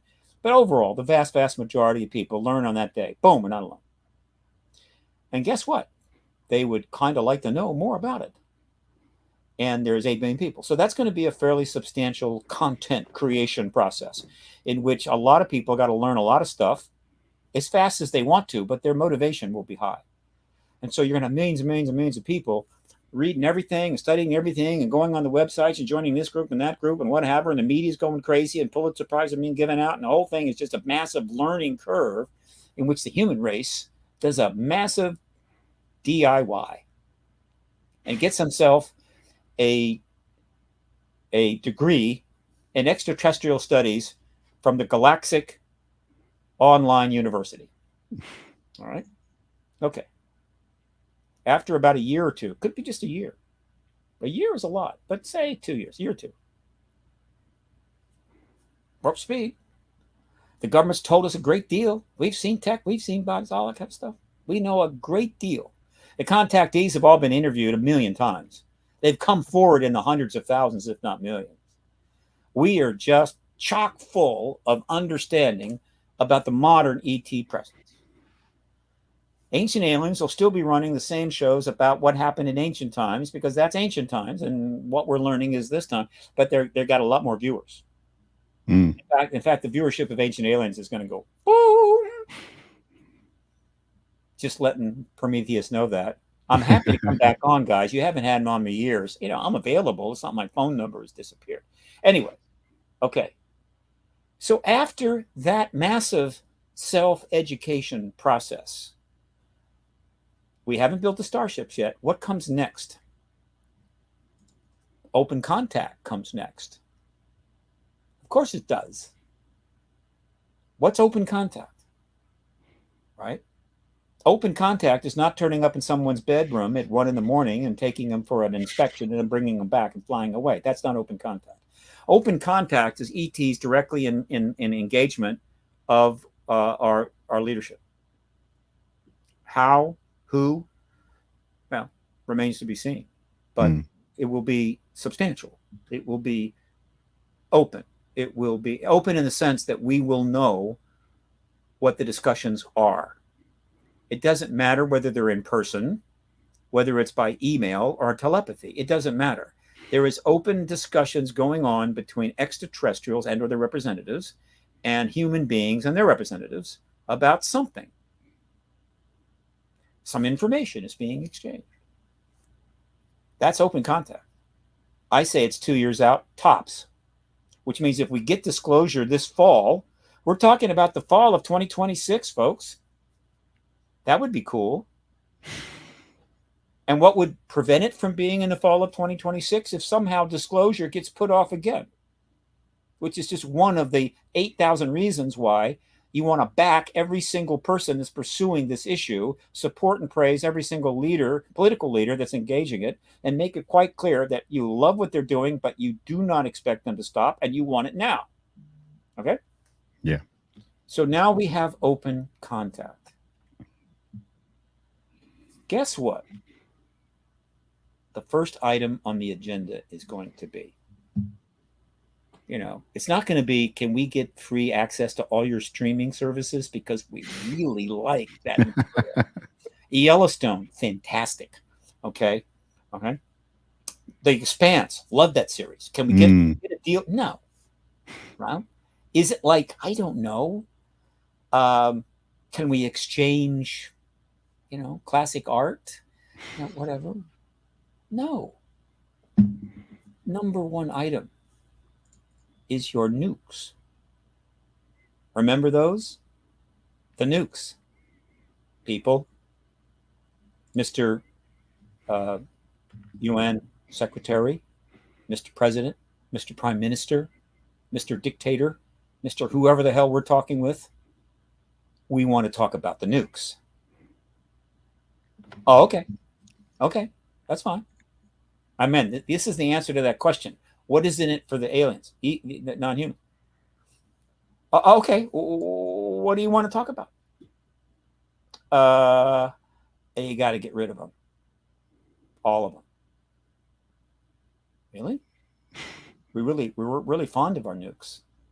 You see, it's the nukes that prevent us from having a massive world war that kills everything, and that's why we have them. It's called mutual assured destruction. We're very proud of that concept. And after they stop laughing, they'll say, "Look, we get it. We understand. But trust me, we've been around. Our civilization goes back like 1.5 million, whatever. And yeah, you're going to use them. Of course, you're going to use them. You're going to have a nuclear war, and that's going to be unfortunate for you, not for us. For you. Just pointing that out. All right. But the thing is, we know how close you are to star travel. And we know you're going to put nukes on those ships because that's how you roll. And you're going to head on out. And we've got some pretty good detection systems on our planets, and so probably we'd pick you up. But not all planets have our technology. Some of them are like you, or like you were. Some of them are, like you were in the 1800s or 2000 years, whatever the hell. And so you're going to turn up on one of these poor defensive planets with your nukes, and some idiot is going to use it somehow. And that's wrong. That's just wrong. In other words, you are a danger to the rest of the galaxy, and we aren't going to put up with it. And so you have to get rid of the nukes if you intend to fly outside of your solar system. Now, a lot of people are going to say, oh, yes, oh, please, we want to get rid of the nukes. Help us. But there will be plenty of people, we know who they are, and we know how they think. They're going to say, you will take those nukes only from my dead hands. We're never giving up these nukes. Because if we gave up the nukes, we'd be defenseless against entities like you. And again, once they stop laughing, they will say, look, you can never threaten us unless you have those nukes on a starship. There's nothing else you can do that threatens us. And so you can build those ships and you can load them up with all the nukes you want. Those puppies are never leaving the atmosphere. Okay? Just letting you know. Not going anywhere. Okay? We'll try to make sure that there's few casualties when we melt them down into a puddle of metal. But we'll do what we have to do. They're never leaving. In other words, that quarantine thing that has always been around in the UAP universe, where people come forward and say, I have inside information, we are quarantined. I've never bought it, because quarantine how? We're not going anywhere. We're not quarantined from going to the moon or Mars. I mean, I don't think we're quarantined, but we could be quarantined. And so it's like, you're not, and there's some people now here. And so at that point, right, they have achieved something that helps them, to answer your listener's question. They have made it clear that we're not going to have the nukes. We're not going anywhere. That's been established. And so now they can just go home if they want. They can do whatever the hell they want, but that problem is solved. That benefits them. But again, I think that they're here for more than that. And so the next thing that comes up in the post-disclosure discussion early on, in open contact rather, is those that say, we're not giving up the nukes. We'll settle for quarantine. We don't need to go anywhere anyway. We have so much fun down here on Earth. It's such a wonderful place. And we can have all the wars we want and do that because we love having wars. And it's, it's great for business. It's great for, movies and all that kind of stuff. And this is what we do. It's how we roll. So screw you, right? We'll just stay here.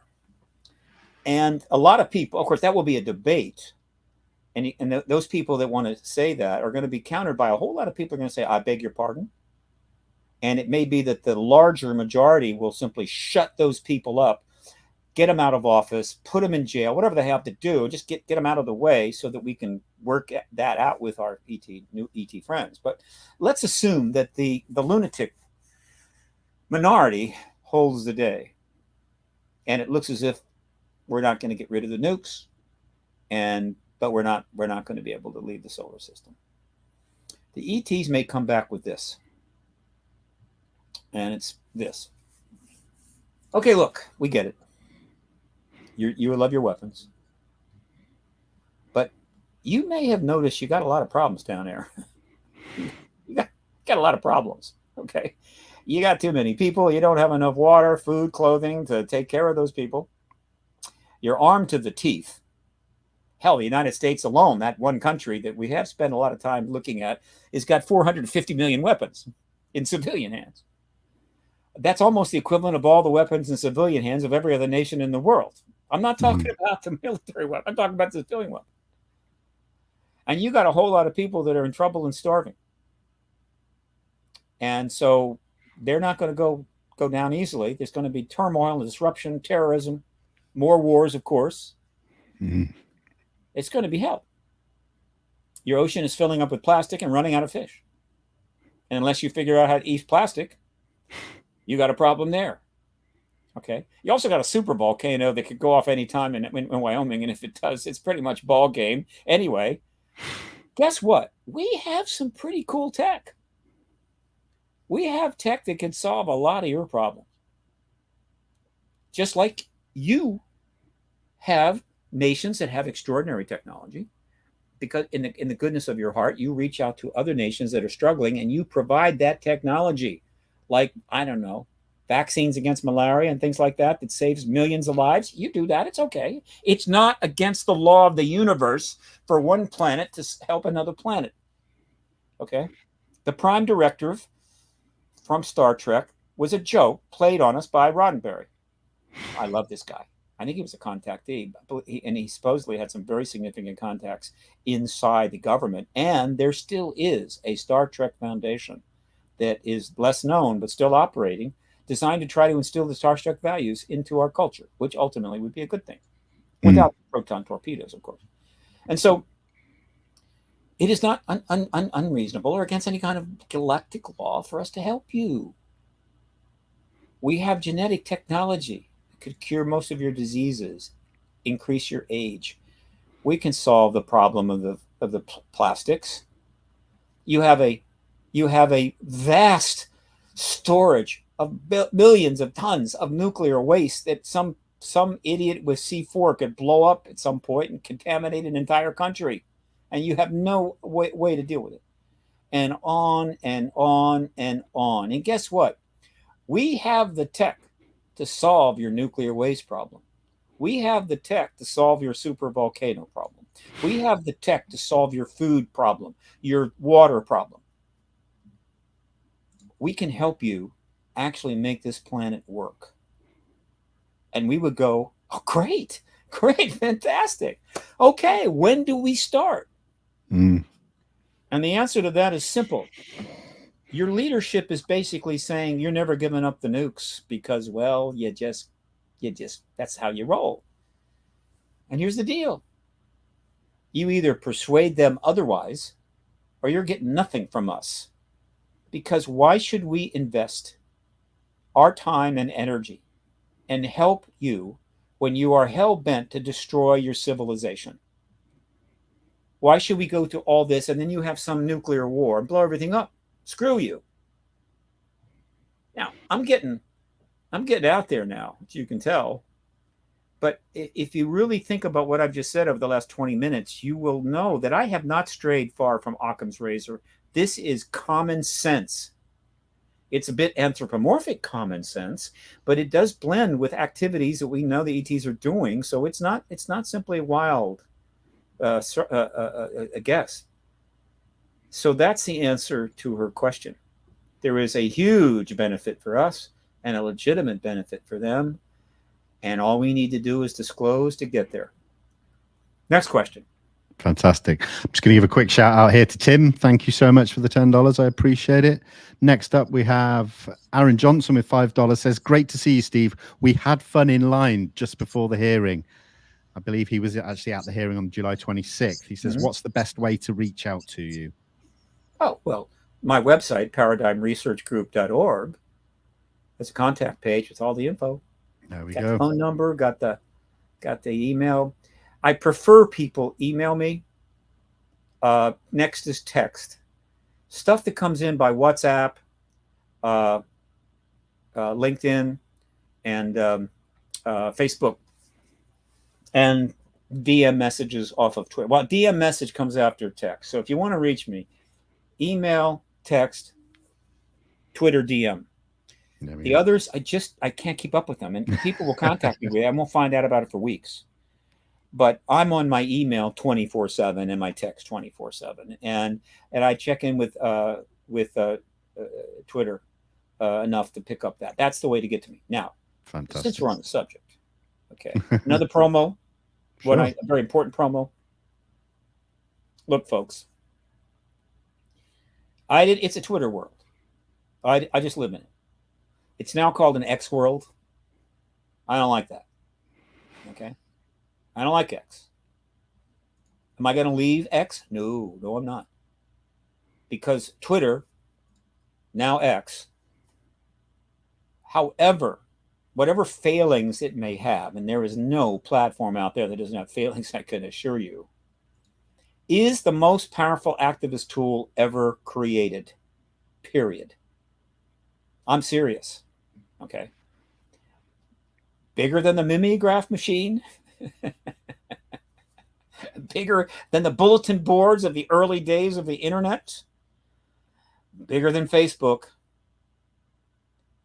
Twitter, if it operated full potential, which it could. I mean, Twitter, if it gets its act together, could have 5 times as many members. It's going through its phases. It's going through growing pains. I get it.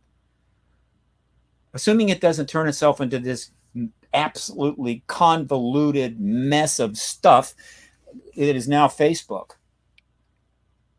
Which, I mean, it has something for everything. But again, it has so much stuff that it's not usable in the way that I'm talking about. It is not an activist tool. It used to be in the early days, no longer. It is a very good place to go to get addicted to those videos and reels that you start looking at 11 o'clock to go to sleep, and 3 in the morning, you're still looking at these damn things. It's totally addictive. It's cocaine on the iPhone is what it is. It's iPhone cocaine. No. Twitter is incredible. First of all, you select who you want to follow. In my case, I have picked members of Congress. I have picked the top journos and journalist organizations, as well as a lot of people that seem to know a lot about this subject, podcasters like like Vinny. And so what does that mean? It means I get their feed. I don't get the feed from other people. I get the feed from them, except for when they retweet or something, or somebody, they do a forward, I might get that. Other than that, I'm getting a focused feed from just the people I want to know. Meanwhile, I'm prepared to be followed by as many people as want to follow me. Right? And that number, as we know, has no limit. Facebook in the early days put a 5,000 friend limit right there, which virtually gutted its potential as a true activist and platform. But because of everything else, it didn't matter. There is no limit on Twitter. And so let me tell you something. An activist with 2 million followers on Twitter is a powerful force. An activist with 31,000, not so much. I have 31,000. I'm proud of every one of them. I'm not a natural self-promoter, and there's a lot of things I won't do to get attention. It's my fault, but I accept that. All right? The ice bucket challenge and things like that. That's not how I roll. All I'm saying is this, folks. I need Twitter followers. 31,000 doesn't cut it. I need 100,000. And so spread the word, retweet, repost, whatever you got to do, and say, look, if you really want to support the activist movement, at least, amongst other things, follow Steve Bassett, @Steve Bassett. It's a pretty simple one, but of course, I'm also under Paradigm Research Group. You do the search, it comes. Those 2 things get me there. But my Twitter handle is @Steve Bassett. I need you. I need your followers. I need the followers, so that what I'm saying is getting to a larger audience. But it's even more than that. You know where it's gotten to? Something's going down. and you're going, I want to get on that, And so you go on Twitter, you do a little search, and somebody pops up with like 800,000 followers. Boom, you join up. They show up with 31,000. You're thinking, well, they're just obviously not that strong. It's kind of something else. That's just the way it is now. And it's not the world that I created. It's the way it is. But you have to be responsible. In other words, if I want more followers, there's a lot of things I could do to maybe jack that number, but they simply do not settle with me. Right? One of the ways you get followers is say really controversial things, cause a problem, oh my God, did he do that? Guess what? That works. Okay. Also, it helps to get on CNN and MSNBC, which apparently is not happening right now, but I'm holding hope. Whatever. If I'm going to get 100,000 followers, I'm going to do it the right way. Yeah. But that includes telling people, please follow me. All right. But it's not so I can, get up in the morning and go, man, I got another 100 followers today. No, it's because it is a direct connection to how much political activist influence you can have. It is that simple. Okay. And it's not just me. Look, there's plenty of people out there that are pursuing this issue that have Twitter accounts. Follow them all. Right? Follow them all. Not just to you don't have to read you don't have to, and Twitter has so many functions.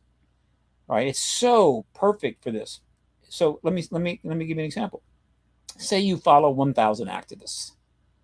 Okay, well now you're going to get in all their feed. So now it's streaming down there, and oh my God, I want to see some advertisement for some whatever, or I'm interested in, and it's kind of long, but you don't have to do that. You search, right, and you can search by hashtags. Yeah. Now the hashtag right now that is commanding the scene is UFO Twitter. I tried to get it to UAP Twitter, but that wasn't going to happen. And besides, UFO is back anyway. UFO is back without the stigma. It's got a new set of clothes. No problem. I don't care who you are. You can use it. Good. So you do a search on UFO Twitter, and you get all the posts that are coming up from people in it. Boom. Pick something else. Search Save the Whales. Search, I don't know, any subject you want. Boom, it comes up. And you can search on a person. You say, look, it's hard to pick up on somebody's tweets as I'm following this endless hashtag stream newsfeed. Just do hashtag that person, and boom, all their stuff comes up. It's about as usable as it can be. Yeah. And it is powerful. It is absolutely powerful. It got Trump elected. You take Twitter out of the equation. If there was no Twitter, Donald Trump does not become president. Period. Okay? So, take that for what it means. All right? Going forward in politics, if you do not have an active, significant Twitter account with substantial followers, your chances of getting elected go down dramatically. This is the world we live in. But It is an incredible tool. It can be used for ill. It can be used for good. So let's use it for good. Okay? Yeah, absolutely. So I got that out of the way. What was the question? Did I answer that last question? It was just how to get in touch, and so you laid out the different ways. So I'm sure Aaron will be in touch. So and I gave my usual, very concise, compact answer. And it's wonderful. No, honestly, it's great. I've got two more questions queued up here. Let's go with Melinda Leslie. Melinda, thank you for the $10, and she says, "What are Steve's views on witness, contactee, and abductee rights during and after disclosure?" Thank you both. Excellent question from Melinda. Excellent question. It is a huge post-disclosure matter, and of course, it will be addressed pretty quickly. I don't think it'll have to wait too long. It's pretty complicated, and it's very legal. Yeah. It will be brought up, but there's going to be so many immediate things that people want to know about that it's going to take a while for that to start to develop some traction. But let me give you some thoughts. One, in no specific order. I'm absolutely positive vast numbers of contactees are going to come out of the closet post-disclosure in any number of ways. It might be a Thanksgiving dinner, post-disclosure. The first Thanksgiving dinner after post-disclosure is going to be very interesting. The family gathers together. They're all sitting there. And niece, Julie, 19, looks over the gravy and says to him, "Look, I don't know if you know it or not, but I'm a contactee. They've been taking me since I was 6. And whereas if she had said that 3 years ago, all hell would have broken loose. But after disclosure, it's like, no, really? We didn't know. Julie, have some extra turkey. You want white meat or dark meat? Tell us, what was it like? What did you? It's going to be like that. Or they'll come out to the media. They'll come out to their bosses at work. They'll come out in the military. Countless numbers of contactees are coming out of the closet because, well, it's not a typical closet situation. Okay. Which gets me to a point that I like to harp on sometimes. One of the more unpleasant aspects of human condition, particularly when you're talking about authority, power, is to shove people in a closet to neutralize them. Don't like your religion? Don't like the color of your skin. Don't like who you have sex with, right? I just don't like any of that. And so we're going to make it real uncomfortable for you. If you don't want to be uncomfortable, we have a nice closet for you to live in. Okay? And just stay in there and leave us alone. This has been going on for a very long time. If you were a Christian in a certain time during Rome, you were in the closet. Okay? Otherwise, you were in the arena with the lion. Yeah. So we need to stop that. That is one of many things, like building weapons of mass destruction. We need to stop doing that as a civilization going forward. And so there have been many people who have been in the closet. But coming out has not been the same. Coming out for the Christians was definitely a bad thing. Coming out as gay in the first part of the 20th century, if you were an actor, not good. You're out. But does that mean your life is better? No, it doesn't. Right? As things have moved forward, it's become a little easier to come out of this or that closet. But in general, in every case, it was still going to be a tough sled. It was going to have a fairly high negative component. Not so with the contactees. Guess what, folks? It's totally different. The government has lied, ridiculed the issue. The issue, if you're a contactee, you don't want people to know about it because the issue has been ridiculed. Not you, but the issue. And it's not even a belief structure you have like the Christians. You're a contactee. You didn't ask for it. You didn't submit for this. Right? You didn't subscribe. You're a contactee. It's got everything, but it attaches you to the issue, and therefore you stay in the closet. Once we have disclosure, the people that have come out of the closet, it's not, well, you're still going to have to deal with all the ridicule and the no, it's gone. It's all gone.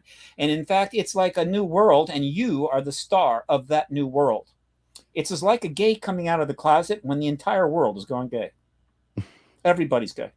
I don't know, something in the water, some sort of, virus turned up and converted the entire world's population to gay. And you come out of the closet and they're going, hey, how you doing? That is what it's like.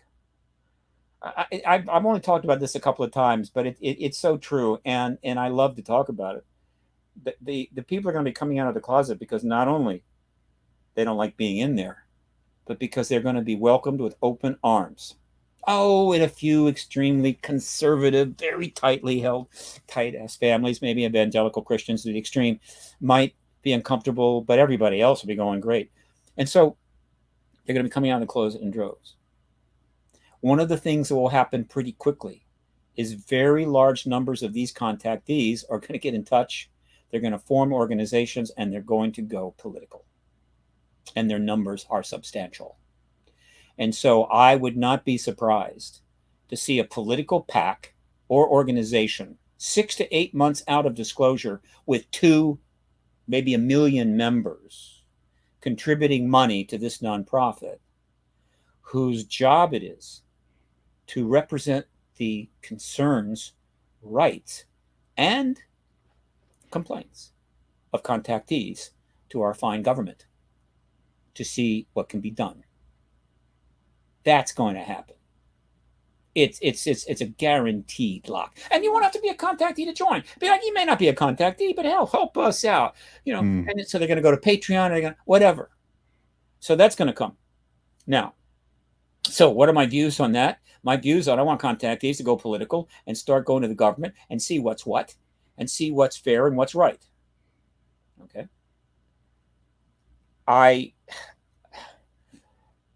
And one of the things that, of course, they're going to want when they start put the political pressure on, assuming the government doesn't open its arms and go, hey, no, we know what you need. Don't have to get upset. Here, we're going to come in, let's talk. We're going to have a secretary of extraterrestrial affairs, and we want that first secretary to be a contact, whatever the hell. It's going to be a matter of what the government is willing to confirm about what actions it has taken with contactees. Were there military abductions? Were people taken, civilians, in order to get information? Were they drugged? Were they treated that badly? Acknowledge it, and let's discuss reparations. Right? Don't lie about it, folks, because lying in the post-disclosure world is going to be a very bad thing. Because post-disclosure, the entire internet is going to be like a giant magnifying lens. It's going to focus the attention of about 3 billion people directly on the face of whoever steps in front of a camera in DC. And when you got 3 billion people looking at you and you utter some stupid ass lie, within about 25 minutes, you're going to be eviscerated online. Because a bunch of people are going to immediately come up with the exact proof showing that you just lied. So get in the truth business post-disclosure, okay? Just do it. Go with it. It'll be better for you. And so the government needs to do that. We'll see what happens. Rights. Now, exactly how that's going to play out, I don't know. But I will certainly support what is fair. But ultimately, it's the contactees, not me. I mean, people like me, I'm not a contactee. And so whatever they decide to do, they decide to do. And whatever comes from it, comes from that. I will support. I can't imagine not supporting contactee initiatives post-disclosure. I can't imagine them being so outrageous. I wouldn't. So let's leave it at that. Now let's talk about witnesses. Witnesses is another matter. There's two kinds of witnesses. There are people that know stuff that are going to be asked about it. And there's going to be a whole lot of that going on. And this entity wants this information, another entity wants that information, and everybody's under various kinds of agreements and NDAs, and it's so complicated, right? That it's very possible that a witness, in the process of providing information, actually violates a law. Didn't know it, right? Sure. Or is in such a pressured situation they have no choice. And so that means we need amnesty. We need an amnesty program.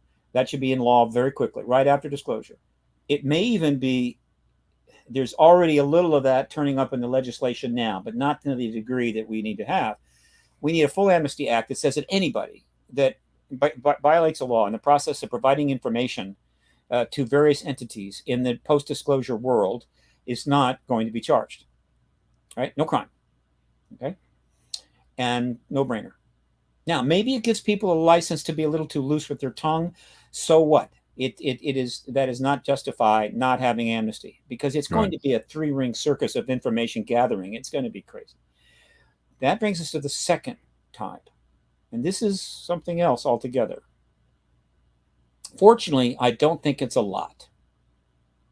And that is truth and reconciliation. There have been people still alive who have done some things in service to the truth embargo and national security that were clear violations of rights and human law, period. Now, this happens all the time. We know it. In the Iraq War, I assure you, plenty of crimes took place that will never see the light of day. But there have been a few that have. That's true of every war that's ever happened. And in the pursuit of national security in our contract, defense contractor world, there have been laws broken, bribery, special considerations. These occasionally turn up. There's been plenty of that. Most of it will not come to the light of day. With respect to This issue, though, it's a little different.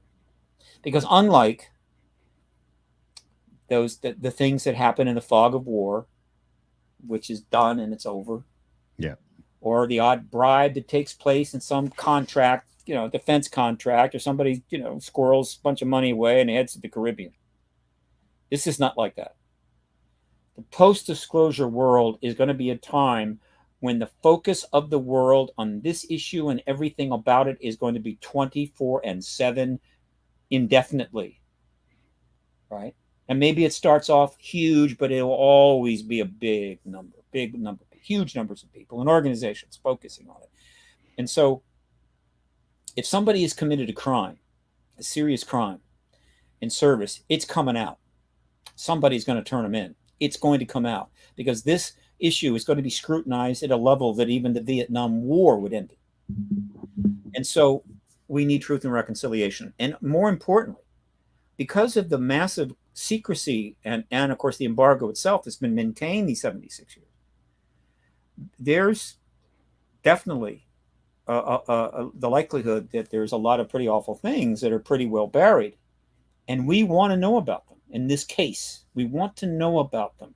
It's not like who gives a damn who bribed who, during the run up to the Iraq War, but who helped maintain this truth embargo of this profound information.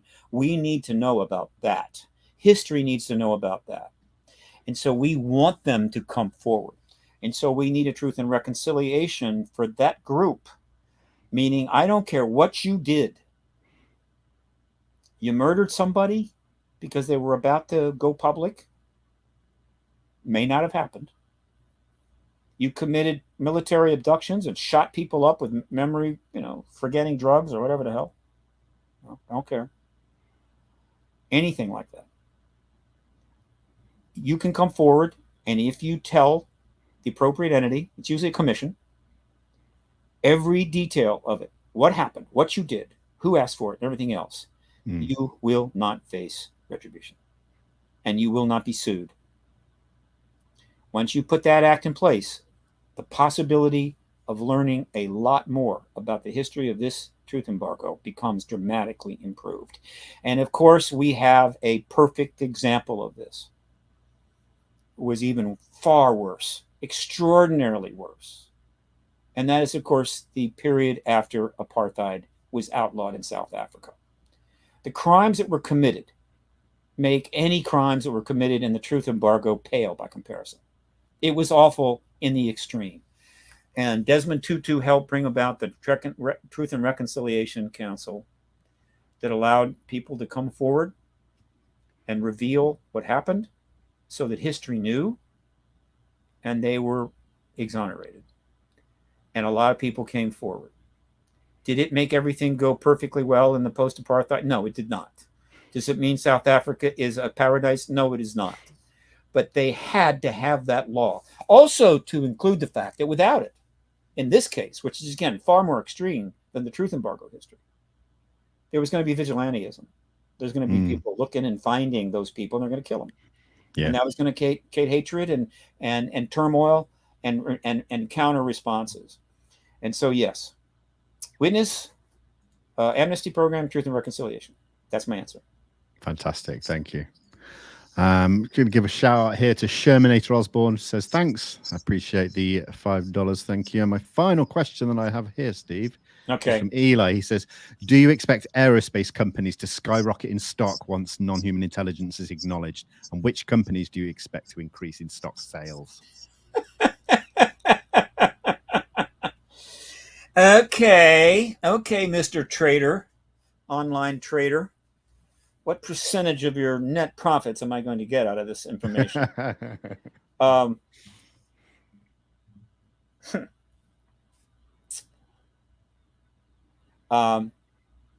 Yes. Yes.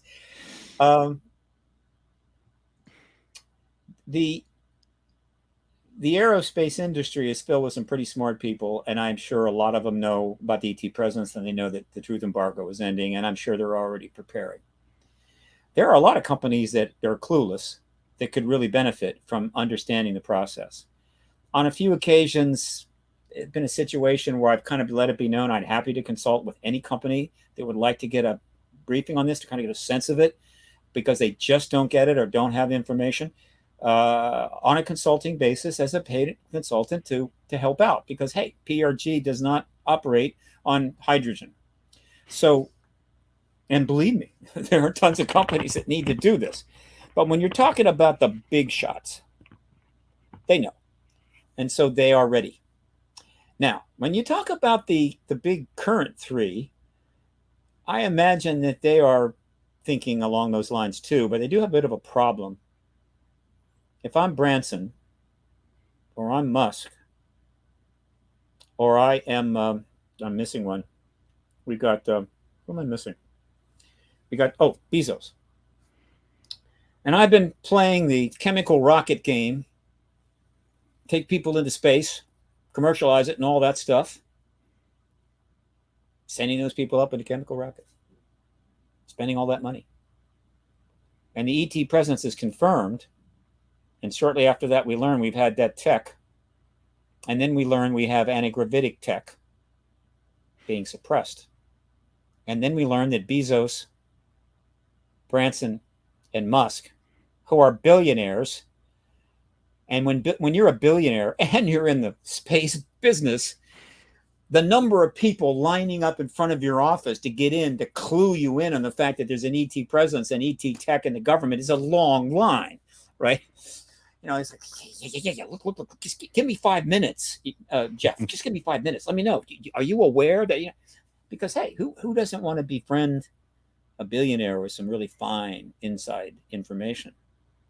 And so the idea that Musk and Bezos and Branson have just kind of sailed through these years of commercializing space, and nobody took them aside and said, Elon,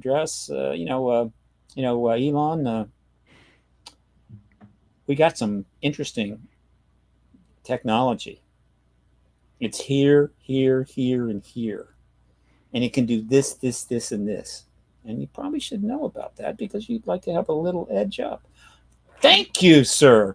Here's a couple of thousand shares of SpaceX. Keep in touch.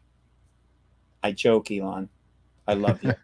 You're a pain in the ass, and you should have called your platform Twixer, TWIXXER. It's perfect. It has 2 X's, not 1. It makes sense. There's no birds. But no, you called it X. Change it. Call it Twixer. Send me a big check. They're going to have a tough question. Billionaires, okay, paying not a hell lot of tax. You knew there was anti-gravitic tech, but you didn't want to say anything because you didn't want to offend the government, upset them because maybe they wouldn't support your chemically driven space program and so you could send a roadster around the sun and have a whole lot of fun. A lot of people are not going to be happy about that unless they can somehow convince that I had no idea. Who knew? Who knew? Who's Richard Dolan? Have I heard of him? Who's Bassett? I don't know these people.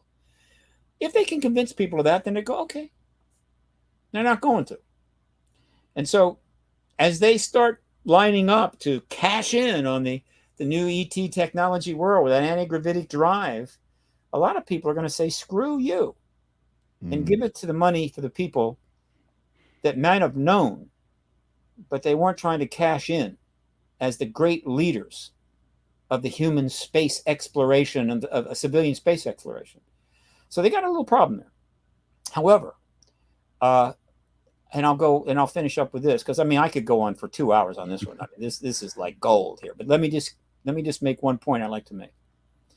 I'm really tired of hearing about how disclosure will never happen because the oil industry is never going to let free energy out the door.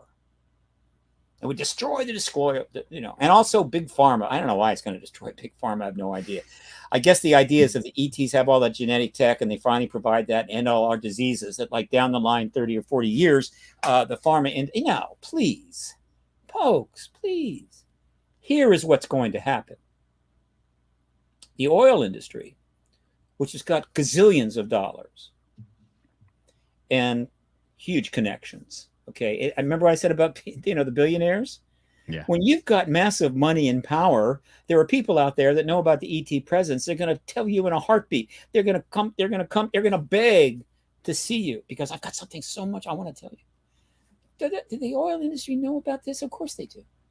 Do you think the high-end, genetic tech industry, does it know there's an ET presence? Of course they do. Not everybody, but plenty do.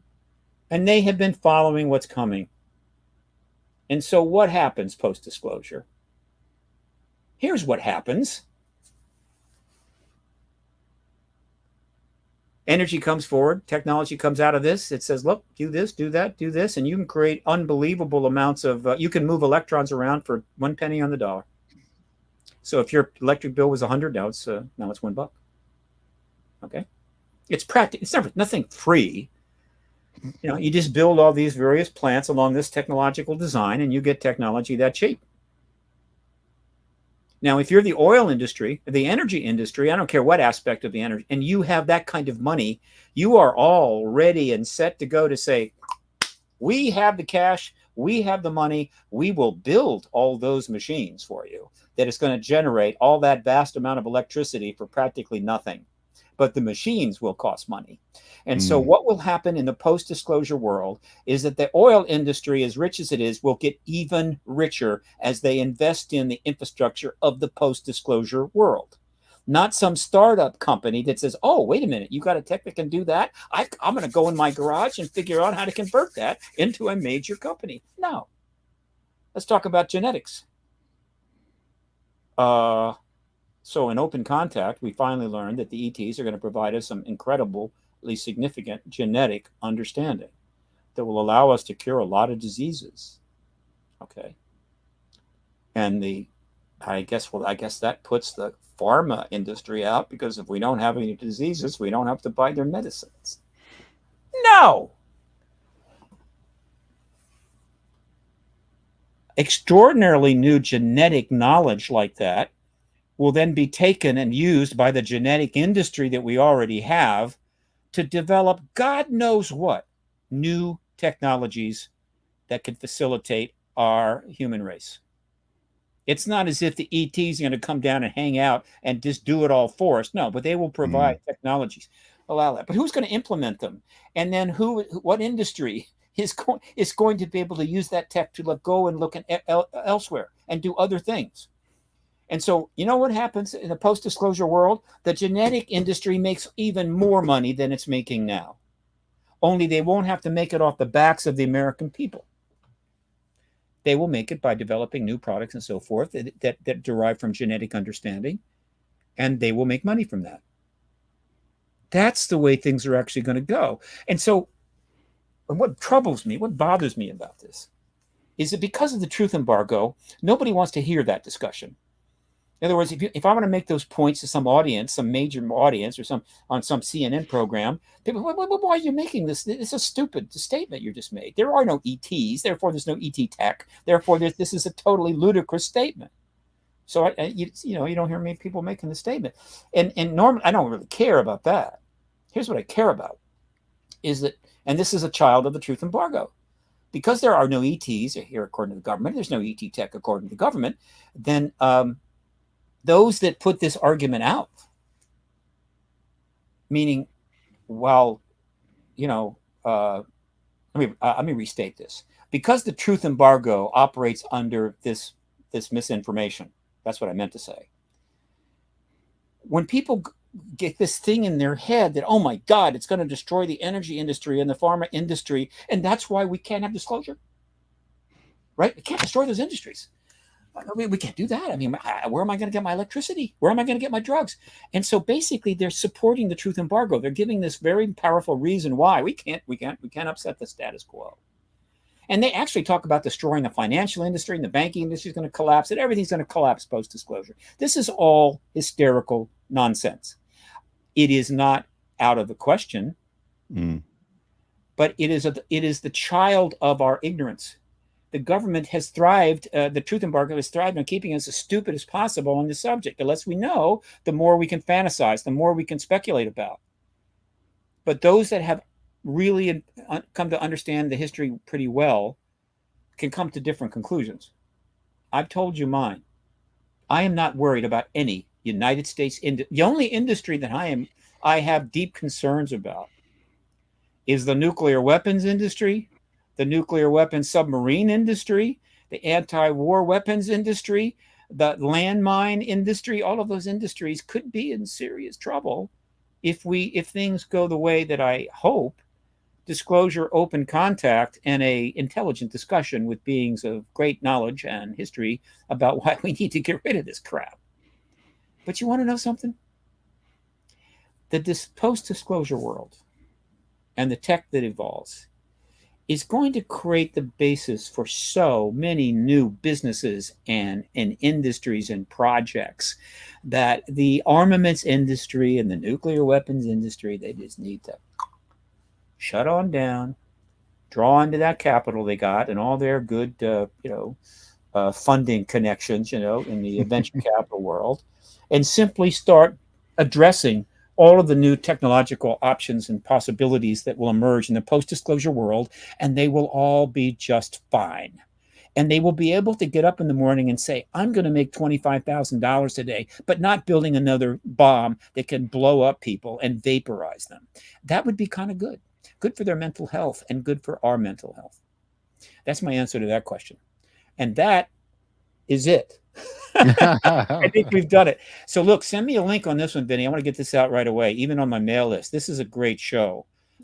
Your questions are fantastic. And we covered so much great territory. And I want people to see my award up here. I've been looking at it. I saw someone in the comments commenting about it. So I want to get that out there, that I have an award somewhere in my office. So send it to me. I'll get it out right away. And I really appreciate all the people that are donating to your program. You are one of the long-time warriors on this. You've done great work. Thank you. And you've got an I Want to Believe poster. I mean, how better can it get? And so anytime you need me, even on short notice, you call. I'm there. Appreciate it. I will do. Thank you so much. It's been fantastic. And everyone in the live chat, I really do appreciate you all being here as well. I'm going to be back on Wednesday with Ryan Sprague, and then the following Friday with Danny Sheehan. So be sure to tune into those. Right and on. Yeah, take care, everyone. Have a good rest of your day, and we'll see you soon. Goodbye.